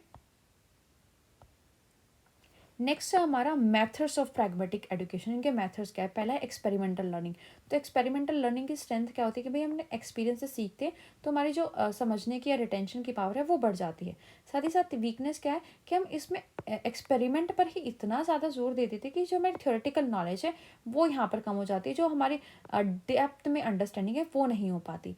Then problem based learning, इससे हमारी स्ट्रेंथ क्या होती है कि भाई प्रॉब्लम सॉल्विंग जो प्रैक्टिकल स्किल्स है वो हमारे डेवलप हो जाते हैं, और हम जो क्रिटिकल थिंकिंग है उसको एनकरेज करती है। साथ ही साथ वीकनेस क्या होती है, a strict reliance on problem solving may not adequately cover fundamental concept potentially living gaps in understanding. ठीक है, कि अगर हम उस पर ज़्यादा फंडामेंटल कंसेप्ट के तरीके से नहीं सोचते, बस खाली कि प्रैक्टिकल तरीके से हम इस प्रॉब्लम को कैसे सोल्व करें वो हम यहाँ पर देखते हैं, तो हम जो है कुछ समझ जो पोटेंशली हमें समझना चाहिए उन चीज़ों को, उसके फंडामेंटल कंसेप्ट को, वो हम यहाँ पर नहीं समझ पाते, तो ये वीकनेस यहाँ पर रह जाती है। देन नेक्स्ट है हमारा एक्टिव पार्टिसिपेशन। तो स्ट्रेंथ क्या है कि भाई ये एक्टिवली बच्चों को इन्वॉल्व करते हैं कि भाई प्रैक्टिकल तरीके से करो और सीखो। तो वीकनेस इसमें क्या आ जाती है कि कुछ जो है सब्जेक्ट ऐसे होते हैं जिनमें पैसिव लर्निंग जो है ज़्यादा इंपॉर्टेंट होती है, ताकि जो फंडामेंटल प्रिंसिपल्स है उनको बच्चे सीखे पहले अपनी किसी भी प्रॉब्लम को सोल्व करने से। ठीक है, कि उसका बेस यहाँ पर रेडी होना चाहिए, लेकिन यहाँ पर क्या है कि सीधा करने पर ध्यान देते हैं, और तो इनका जो फंडामेंटल प्रिंसिपल्स है उनकी समझ इनको नहीं होती है। तो व्यवहारिक शिक्षा के तरीके, तो इसमें प्रायोगिक ज्ञान है, तो उसे क्या ताकत मिलेगी कि भाई अनुभवों के माध्यम से सीखते हैं तो उसकी धारणा को बढ़ाते हैं। इसकी कमजोरी क्या होगी भाई कि अनुभवात्मक शिक्षा पर बहुत ज़्यादा ये जोर देते हैं, और जो सैद्धांतिक ज्ञान है उसको एक किनारे रखते हैं, तो सैद्धांतिक ज्ञान बच्चे का नहीं हो पाता, जिससे जो समझ में गहराई की कमी बच्चे को हो सकती है। ठीक है, कि वो एक्सपेरिमेंट करके दिखा सकते हैं, लेकिन उसको अच्छे से नहीं पता कि भाई ये क्यों हुआ और कैसे हुआ। समस्या आधारित सीखना, तो ताकत क्या मिलती है हमें कि समस्या समाधान व्यवहारिक कौशल विकसित होता है, और आलोचनात्मक सोच को प्रोत्साहित करते हैं कि भाई कोई चीज़ अगर यहाँ पर एक चीज़ काम नहीं करते उसकी हम आलोचना कर सकते हैं, और उसको एक समस्या समाधान व्यवहारिक कौशल यहाँ पर विकसित करते हैं। इसमें कमजोरी क्या आती है कि भाई समस्या समाधान पर सख्त निर्भरता मौलिक अवधारणाओं को पर्याप्त रूप से कवर नहीं करती है, और जिसमें संभवित रूप से समझ में यह अंतराल रह जाता है। साथ ही साथ सक्रिय साझेदारी, उसकी ताकत क्या होती है कि भाई सीखने की प्रक्रिया में छात्रों को सक्रिय रूप से शामिल करने और उनके जुड़ाव को यहाँ पर बढ़ावा मिला है। इसमें कमजोरियाँ क्या आती है कि कुछ विषयों को सक्रिय समस्या समाधान में संलग्न होने से पहले जो उनके मूलभूत सिद्धांत है उन्हें हमें समझने की जरूरत होती है, लेकिन इसमें क्या हम उनके मूलभूत सिद्धांतों को भूल जाते हैं, लेकिन और अपना बस खाली सक्रिय रूप से समझने पर उसमें ध्यान देते हैं। Then curriculum of pragmatic education, curriculum कैसा है, first focus on relevant content, so pragmatism advocates for a curriculum that is relevant to real life situation. ठीक है, कि बस ऐसे ही कंटेंट को ये प्रमोट करते हैं जो हमारे रियल लाइफ में एप्लीकेबल हो। वीकनेस क्या है, the danger is that focus on relevance may result in neglecting traditional subjects that contribute to a well rounded education. ठीक है, कि भाई हम रेलेवेंस के चक्कर में ऐसे सब्जेक्ट्स को भूल जाते हैं जो ट्रेडिशनली हमारे पास है, जिनसे हमारी वेल राउंडेड डेवलपमेंट यहाँ पर होती है। देन इंटीग्रेशन ऑफ सब्जेक्ट्स, तो इसकी स्ट्रेंथ क्या होगी, तो एक हॉलिस्टिक अंडरस्टैंडिंग ये हमें किसी भी इश्यू का प्रोवाइड करता है। और इसकी वीकनेस क्या होगी कि जो इसकी ओवर इंटीग्रेशन है उससे जो है उसकी डेप्थ है उस तक हम नहीं पहुंच पाते, और किसी स्पेसिफिक डिसिप्लिन की जो नॉलेज है इन डेप्थ वो यहाँ पर नॉलेज जो है नहीं ले पाते, उसको इंटीग्रेट करके बस उसके इशू को तो हम क्लियर कर देते हैं, लेकिन अगर हम डीप अंडरस्टैंडिंग उसकी टॉपिक की बोले तो वो हमें यहाँ पर नहीं हो पाती। तो व्यवहारिक शिक्षा का जो पाठ्यक्रम है तो उसकी प्रासंगिक सामग्री पर हमें ध्यान देना, तो उससे ताकत क्या मिलती है हमें कि जो व्यवहारिकता है ऐसे पाठ्यक्रम की वकालत करती है जो वास्तविक जीवन की स्थितियों के लिए हो। ठीक है, कि हमें उसको अपने वास्तविक जीवन में लागू कर सके। कमजोरियाँ क्या है कि भाई खतरा ये है कि प्रासंगिकता पर ध्यान केंद्रित करके जो हमारे पारंपरिक विषय हैं उनकी उपेक्षा हो सकती है यहाँ पर, और एक सर्वांगीण शिक्षा में यहाँ पर हमें योगदान करते हैं उनको ये यहाँ पर जो है नहीं सीखते हैं, उनकी कमियां यहाँ पर रह जाती हैं। देन विषयों का एकीकरण, तो इनकी ताकत ये है कि भाई ये विषयों को एकीकृत करने से मुद्दों की समग्र समझ उनको मिल जाती है, बट इसकी कमजोरियाँ क्या होगी कि बहुत ज़्यादा अति एकीकरण करते हैं वो विशिष्ट विज्ञान में, तो उसकी जो ज्ञान की गहराई है वो कम हो जाती है। ठीक है, नेक्स्ट है कॉन्टीन्यूस करिकुलम अडेप्टेशन, तो इसकी स्ट्रेंथ क्या होगी, तो जो प्रैग्मेटिज्म है वो हमारी जो सोसाइटी में चेंजेस होता है तो उसके अकॉर्डिंग हमारे करिकुलम है उसमें चेंज को अडॉप्ट करता है। तो इसकी वीकनेस क्या होगी भाई, हम कांस्टेंट अडेप्टेशन में lead to lack of stability. ठीक है, अगर हम चीज़ों को ऐसे अडॉप्ट करते रहे तो स्टेबिलिटी नहीं आ पाएगी, और जो कॉन्टीन्यूटी है या potentially affecting the coherence of the education experience. ठीक है, जिससे अगर कॉन्टीन्यूटी हमारे बीच में ब्रेक होगी, ठीक है, कि हमें कोई नई चीज़ सोशली आ रही है तो हमने उसको अडॉप्ट कर लिया, तो जो कॉन्टीन्यूटी या स्टेबिलिटी है वो हमारे प्रोग्राम्स में यहाँ पर कम हो जाएगी। तो in conclusion, while the pragmatic philosophy of education has its strength in promoting practical skills, critical thinking and adaptability, It also has a potential weakness in terms of neglecting theoretical foundation and sacrificing depth of practicality. ठीक है, कि हम देखते हैं कि भाई इसमें practical चीज़ों पर ध्यान दिया जा रहा है। ठीक है, हमारी क्रिटिकल थिंकिंग है अच्छी होती है, अडेप्टेबिलिटी अच्छी होती है, लेकिन साथ ही साथ जो हमारी थ्योरेटिकल फाउंडेशन है वो कम हो जाती है, किसी चीज़ की जो है इन डेप्थ हम नहीं पहुंच पाते। So a balance approach is that incorporates both pragmatic and traditional elements may provide a more comprehensive education that meets the diverse needs of student। ठीक है, तो हमें दोनों चीज़ों को यहाँ पर साथ में लेकर चलना होगा, प्रैक्टिकल को भी और थ्योरी को भी। तो सतत पाठ्यक्रम अनुकूलन है, इसकी ताकत क्या है कि भाई व्यवहारिकता ऐसे पाठ्यक्रम को अनुमति देती है जो सामाजिक परिवर्तनों के साथ विकसित होते हैं। इसकी कमजोरियां क्या होगी कि भाई लगातार अनुकूलन अगर हम कर रहे हैं तो इससे जो स्थिरता और निरंतरता है उसकी कमी हो सकती है, जो संभावित रूप से जो है शैक्षिक अनुभव की सुसंगतता को यहाँ पर प्रभावित करती है। ठीक है, कि एक सिलेबस हम कर रहे थे, उसकी नॉलेज हमें मिल रही थी और हमने बोला कि हम नहीं करेंगे, उसको चेंज कर दिया। ठीक है, थोड़े दिन बाद कोई और यहाँ पर सामाजिक परिवर्तन हुआ तो हमने कुछ चीज़ें और चेंज कर दी, तो जो स्थिरता और निरंतरता है वहाँ पर कमी आ जाती है। निष्कर्ष अगर इसका हम देखें तो ये है कि भाई जो व्यवहारिक दर्शन है उसमें व्यवहारिक कौशल, आलोचनात्मक सोच और अनुकूलनशीलता को बढ़ावा देते हैं, ये ठीक है, उसकी ताकत है। लेकिन इसके साथ साथ जो इसमें सैद्धांतिक नींव की उपेक्षा और व्यवहारिक ज्ञान के लिए गहराई का त्याग करते हैं, तो इसकी ये कमजोरियां हैं। तो एक संतुलित दृष्टिकोण जिसमें व्यवहारिक और पारंपरिक दोनों तत्व शामिल हैं, ऐसा हमें दृष्टिकोण बनाना है और अधिक व्यापक शिक्षा प्रदान कर सकता है जो छात्र की विविध आवश्यकताओं को यहाँ पर पूरा कर सकता है। तो नेक्स्ट क्वेश्चन है हमारा, what are the important measures describe in national policy of education 2006 for the education of person with disabilities and their employment. तो क्या है, पहला तो हमारा इंक्लूसिव एनवायरनमेंट हमें इनको प्रोवाइड करना है कि भाई जितना ज़्यादा हो सके उन बच्चों को मेन स्ट्रीम स्कूल्स में इंक्लूड करके उनको एक अच्छी इंक्लूसिव एजुकेशन यहाँ पर प्रोवाइड करेंगे। So the NPE 2006 emphasizes inclusive education aiming to integrate children with disabilities into mainstream schools to maximize their extent possible। ठीक है, कि जिस भी एक्सटेंट तक अगर हम मेन स्ट्रीम स्कूल्स में उनको पढ़ा सकते हैं तो वहाँ पर हमें उसे उन्हें को पढ़ाना है और एक इंक्लूसिव एजुकेशन प्रोवाइड करनी है। Then barrier free access. So the policy calls for making schools and other educational institutions physically accessible for persons with disabilities, removing barriers and hinder their mobility. तो ऐसे barrier free access होनी चाहिए कि भाई जहाँ पर disabled लोग पढ़ते हैं तो उनका एक environment ऐसा होना चाहिए कि सभी जगह उनकी access हो, जो disabilities वाले लोग हैं, कोई barrier यहाँ पर ना हो, उनकी mobility उनकी स्वतंत्रता के बीच में कोई hinder उनके ना हो। Then resource support. So provision of resource support in terms of assistive devices, learning materials and support personnel to facilitate the education for student with disabilities। ठीक है, कि हमारे पास सपोर्ट रिसोर्सेज होनी चाहिए ताकि जो डिसेबिलिटीज़ वाले लोग हैं उनको जो सपोर्ट है, उनको जो मटेरियल्स है, लर्निंग डिवाइसेस है, कोई असिस्टिव डिवाइसेस वो चाहिए, तो वो हम उनको यहाँ पर प्रोवाइड करा सकें, उनकी नीड्स को पूरा कर सकें। तो विकलांग व्यक्तियों की शिक्षा और उनके रोजगार के लिए NPE 2006 के कौन से महत्वपूर्ण उपाय वर्णित है वो हमें देखने थे। तो उनकी शिक्षा के लिए जो है समावेशी शिक्षा यहाँ पर इंक्लूड की गई है, राइट,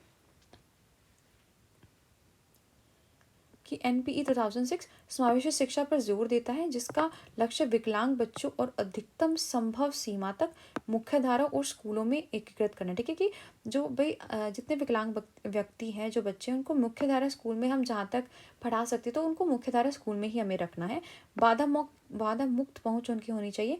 तो नीति में स्कूलों और अन्य शैक्षणिक संस्थानों को विकलांग व्यक्तियों के लिए शारीरिक रूप से सुलभ बनाने और उनकी गतिशीलता में बाधा डालने वाली बाधाओं को दूर करने का आह्वान किया। ठीक है, कि उनमें कोई बाधा ना हो, यहाँ पर स्पेशली जो स्कूल्स है वहाँ पर सभी तरह उसकी पहुँच हो बच्चे की। संसाधन सहायता यहाँ पर बच्चे के लिए होनी चाहिए। ठीक है, उसको उसकी जो शिक्षा उसको सुविधाजनक बनाने के लिए कोई उपकरण हमें अगर चाहिए हो, तो कोई शिक्षण सामग्री या कोई सहायक सहकर्मी अगर हमें चाहिए तो वो यहाँ पर बच्चे को हमें प्रोवाइड करनी है, उनकी सहायता यहाँ पर हमें बच्चे को देनी है। Then special schools and resources centers. So recognition of the needs of special schools and resource centers to cater to the specific needs of students with severe disabilities। ठीक है, कि हमें चलो मेन स्ट्रीम स्कूल्स में डाल दें बच्चों को, लेकिन जिनको सीवियर डिसेबिलिटीज़ है, जिनको हम मेन स्ट्रीम स्कूल में यहाँ पर नहीं डाल सकते, तो उनके लिए हमें स्पेशल स्कूल्स इस्टेब्लिश किए और रिसोर्स सेंटर्स यहाँ पर इस्टेब्लिश किए। Then flexible curriculum. The curriculum is expected to be flexible and responsive to the diverse learning needs of student with disabilities, allowing for adaptations and modification. ठीक है, कि ऐसा curriculum होना चाहिए जो भी फ्लेक्सिबल हो और जो बच्चे की जो डिफरेंट लर्निंग नीड्स हैं यहाँ पर उनको यहाँ पर पूरा कर सके, जिसमें हम अडेप्टेशन या मॉडिफिकेशन हम कर सके। Then teacher training. So in service and pre-service training programs for teacher to equip them with the skills and knowledge necessary to teach students with disability effectively। ठीक है, टीचर्स को ट्रेनिंग देनी है भाई कि भाई कैसे जो है डिसेबिलिटी वाले बच्चों को वो इफेक्टिवली यहाँ पर पढ़ा सकते हैं। ठीक है, उनको इन सर्विस में या जो सर्विस से पहले भी, ठीक है, तो उनको ये ट्रेनिंग उनके लिए नेसेसरी होनी चाहिए। Then assessment and examination reform. So introduction of assessment and examination reforms to accommodate the diverse learning style and abilities of students with disabilities. ठीक है, कि उनकी जो असेसमेंट है वो हमें करने के भाई कितना कितना ये सीख रहे हैं, जो हमने स्ट्रेटजीज यहाँ पर अपनाई है, ठीक है, क्या क्या यहाँ पर बच्चों की एबिलिटीज़ हैं, ठीक है, कि कौन कौन सी चीज़ें यहाँ पर ये बच्चे अच्छे से कर रहे हैं, वो सब हमें यहाँ पर देखना है, राइट। तो विशेष विद्यालय और संसाधन केंद्र हैं जो, उनको देखना है हमें कि गंभीर विकलांगता वाले छात्रों की विशिष्ट आवश्यकता को पूरा करने के लिए विशेष स्कूलों और संसाधनों को केंद्रित करने की आवश्यकता को हमें मान्यता देनी है। साथ ही साथ जो है पाठ्यक्रम है वो यहाँ पर लचीला होना चाहिए, ठीक है, कि उसमें अगर हमें कोई चेंजेस करने हो तो वो हम यहाँ पर कर सकें, राइट। जिसके अनुकूल और संशोधन, जिसमें हम अनुकूलन भी कर सके और उसमें संशोधन, अगर कोई बच्चे की यहाँ पर डिफरेंट डिफरेंट नीड्स हैं तो वो भी हम कर सके। फिर है हमारा शिक्षक प्रशिक्षण। तो शिक्षकों को विकलांग छात्रों को प्रभावी ढंग से पढ़ाने के लिए आवश्यक कौशल और ज्ञान से लैस करने के लिए सेवाकालीन और सेवा पूर्व, ठीक है, कि सेवा के टाइम पे भी और अगर वो टीचर है उससे पहले भी उसके लिए प्रशिक्षण कार्यक्रम यहाँ पर होने चाहिए कि भाई वो उन बच्चों को कैसे अच्छे इफेक्टिव तरीके से यहाँ पर पढ़ा सकता है। देन मूल्यांकन और परीक्षा सुधार। तो विकलांग छात्रों की विविध शिक्षण शैलियों और क्षमताओं को समायोजित करने के लिए उनका मूल्यांकन और उनके परीक्षा सुधारों की शुरुआत करनी चाहिए कि भाई बच्चा यहाँ पर कितने इंप्रूवमेंट कर रहा है वो हमें पता यहाँ पर रह सके। देन उनकी employment of person with disability, ठीक है, उनकी एम्प्लॉयमेंट के लिए हम क्या करेंगे, स्किल डेवलपमेंट उनके अंदर करेंगे। So implementation of skill development program to enhance the employability of person with disabilities align with the demands of job market, ठीक है, कि जो मार्केट में जो यहाँ पर डिमांड है, ठीक है, किसी काम की, तो वो स्किल्स हम उनके अंदर डेवलप करेंगे ताकि जो है उनकी एम्प्लॉयमेंट यहाँ पर हो सके। Affirmative action, so encourage affirmative actions in the employment sector to ensure a certain percentage of jobs are reserved for persons with disabilities in government and private organization, ठीक है, ऐसे एक्शन लेंगे कि भाई जहाँ पर डिसेबल्ड लोग हैं उनके लिए भी कुछ सीट्स यहाँ पर हम रिजर्व करें, ठीक है, गवर्नमेंट और प्राइवेट ऑर्गेनाइजेशंस में भी, ताकि उनके लिए जो है एम्प्लॉयमेंट यहाँ पर ईजी हो सके। accessible वर्क एनवायरनमेंट उनके लिए क्रिएट करना है। Promotion of an accessible and supportive work environment including physical infrastructure and technological accommodations to facilitate the employment of person with disabilities, ठीक है, जिनका फिजिकल और टेक्नोलॉजिकल इंफ्रास्ट्रक्चर accommodations ऐसे होनी चाहिए कि भाई वो जो है वर्क उनके लिए accessible हो यहाँ पर अच्छे तरीके से, राइट। तो विकलांग व्यक्तियों के लिए रोजगार के लिए हम कौशल का विकास करेंगे कि नौकरी बाजार में जो मांगे हैं उसके अनुरूप है, उनकी व्यक्तियों की रोजगार क्षमता को बढ़ाने के लिए जो कौशल उनको चाहिए है उनका विकास हम करेंगे, ठीक है, उनके विकास के कार्यक्रमों का कार्यान्वयन करेंगे। देन सकारात्मक कार्यवाही, सरकारी और निजी संगठनों में विकलांग व्यक्तियों के लिए नौकरियों का एक निश्चित प्रतिशत आरक्षित करना है, ठीक है, कि भाई इतने प्रतिशत यहाँ पर विकलांग व्यक्ति ही काम करेंगे, उनके लिए रोजगार क्षेत्र में सकारात्मक कार्यवाही को प्रोत्साहित करते हैं। देन सुलभ कार्य वातावरण, तो विकलांग व्यक्तियों के रोजगार को सुविधाजनक बनाने के लिए भौतिक बुनियादी ढांचे और तकनीकी आवास सहित एक सुलभ और सहायक कार्य वातावरण को यहाँ पर हमें बढ़ावा देना है कि भाई जो उसका वातावरण है उसके काम के लिए वो उसके लिए सुलभ हो।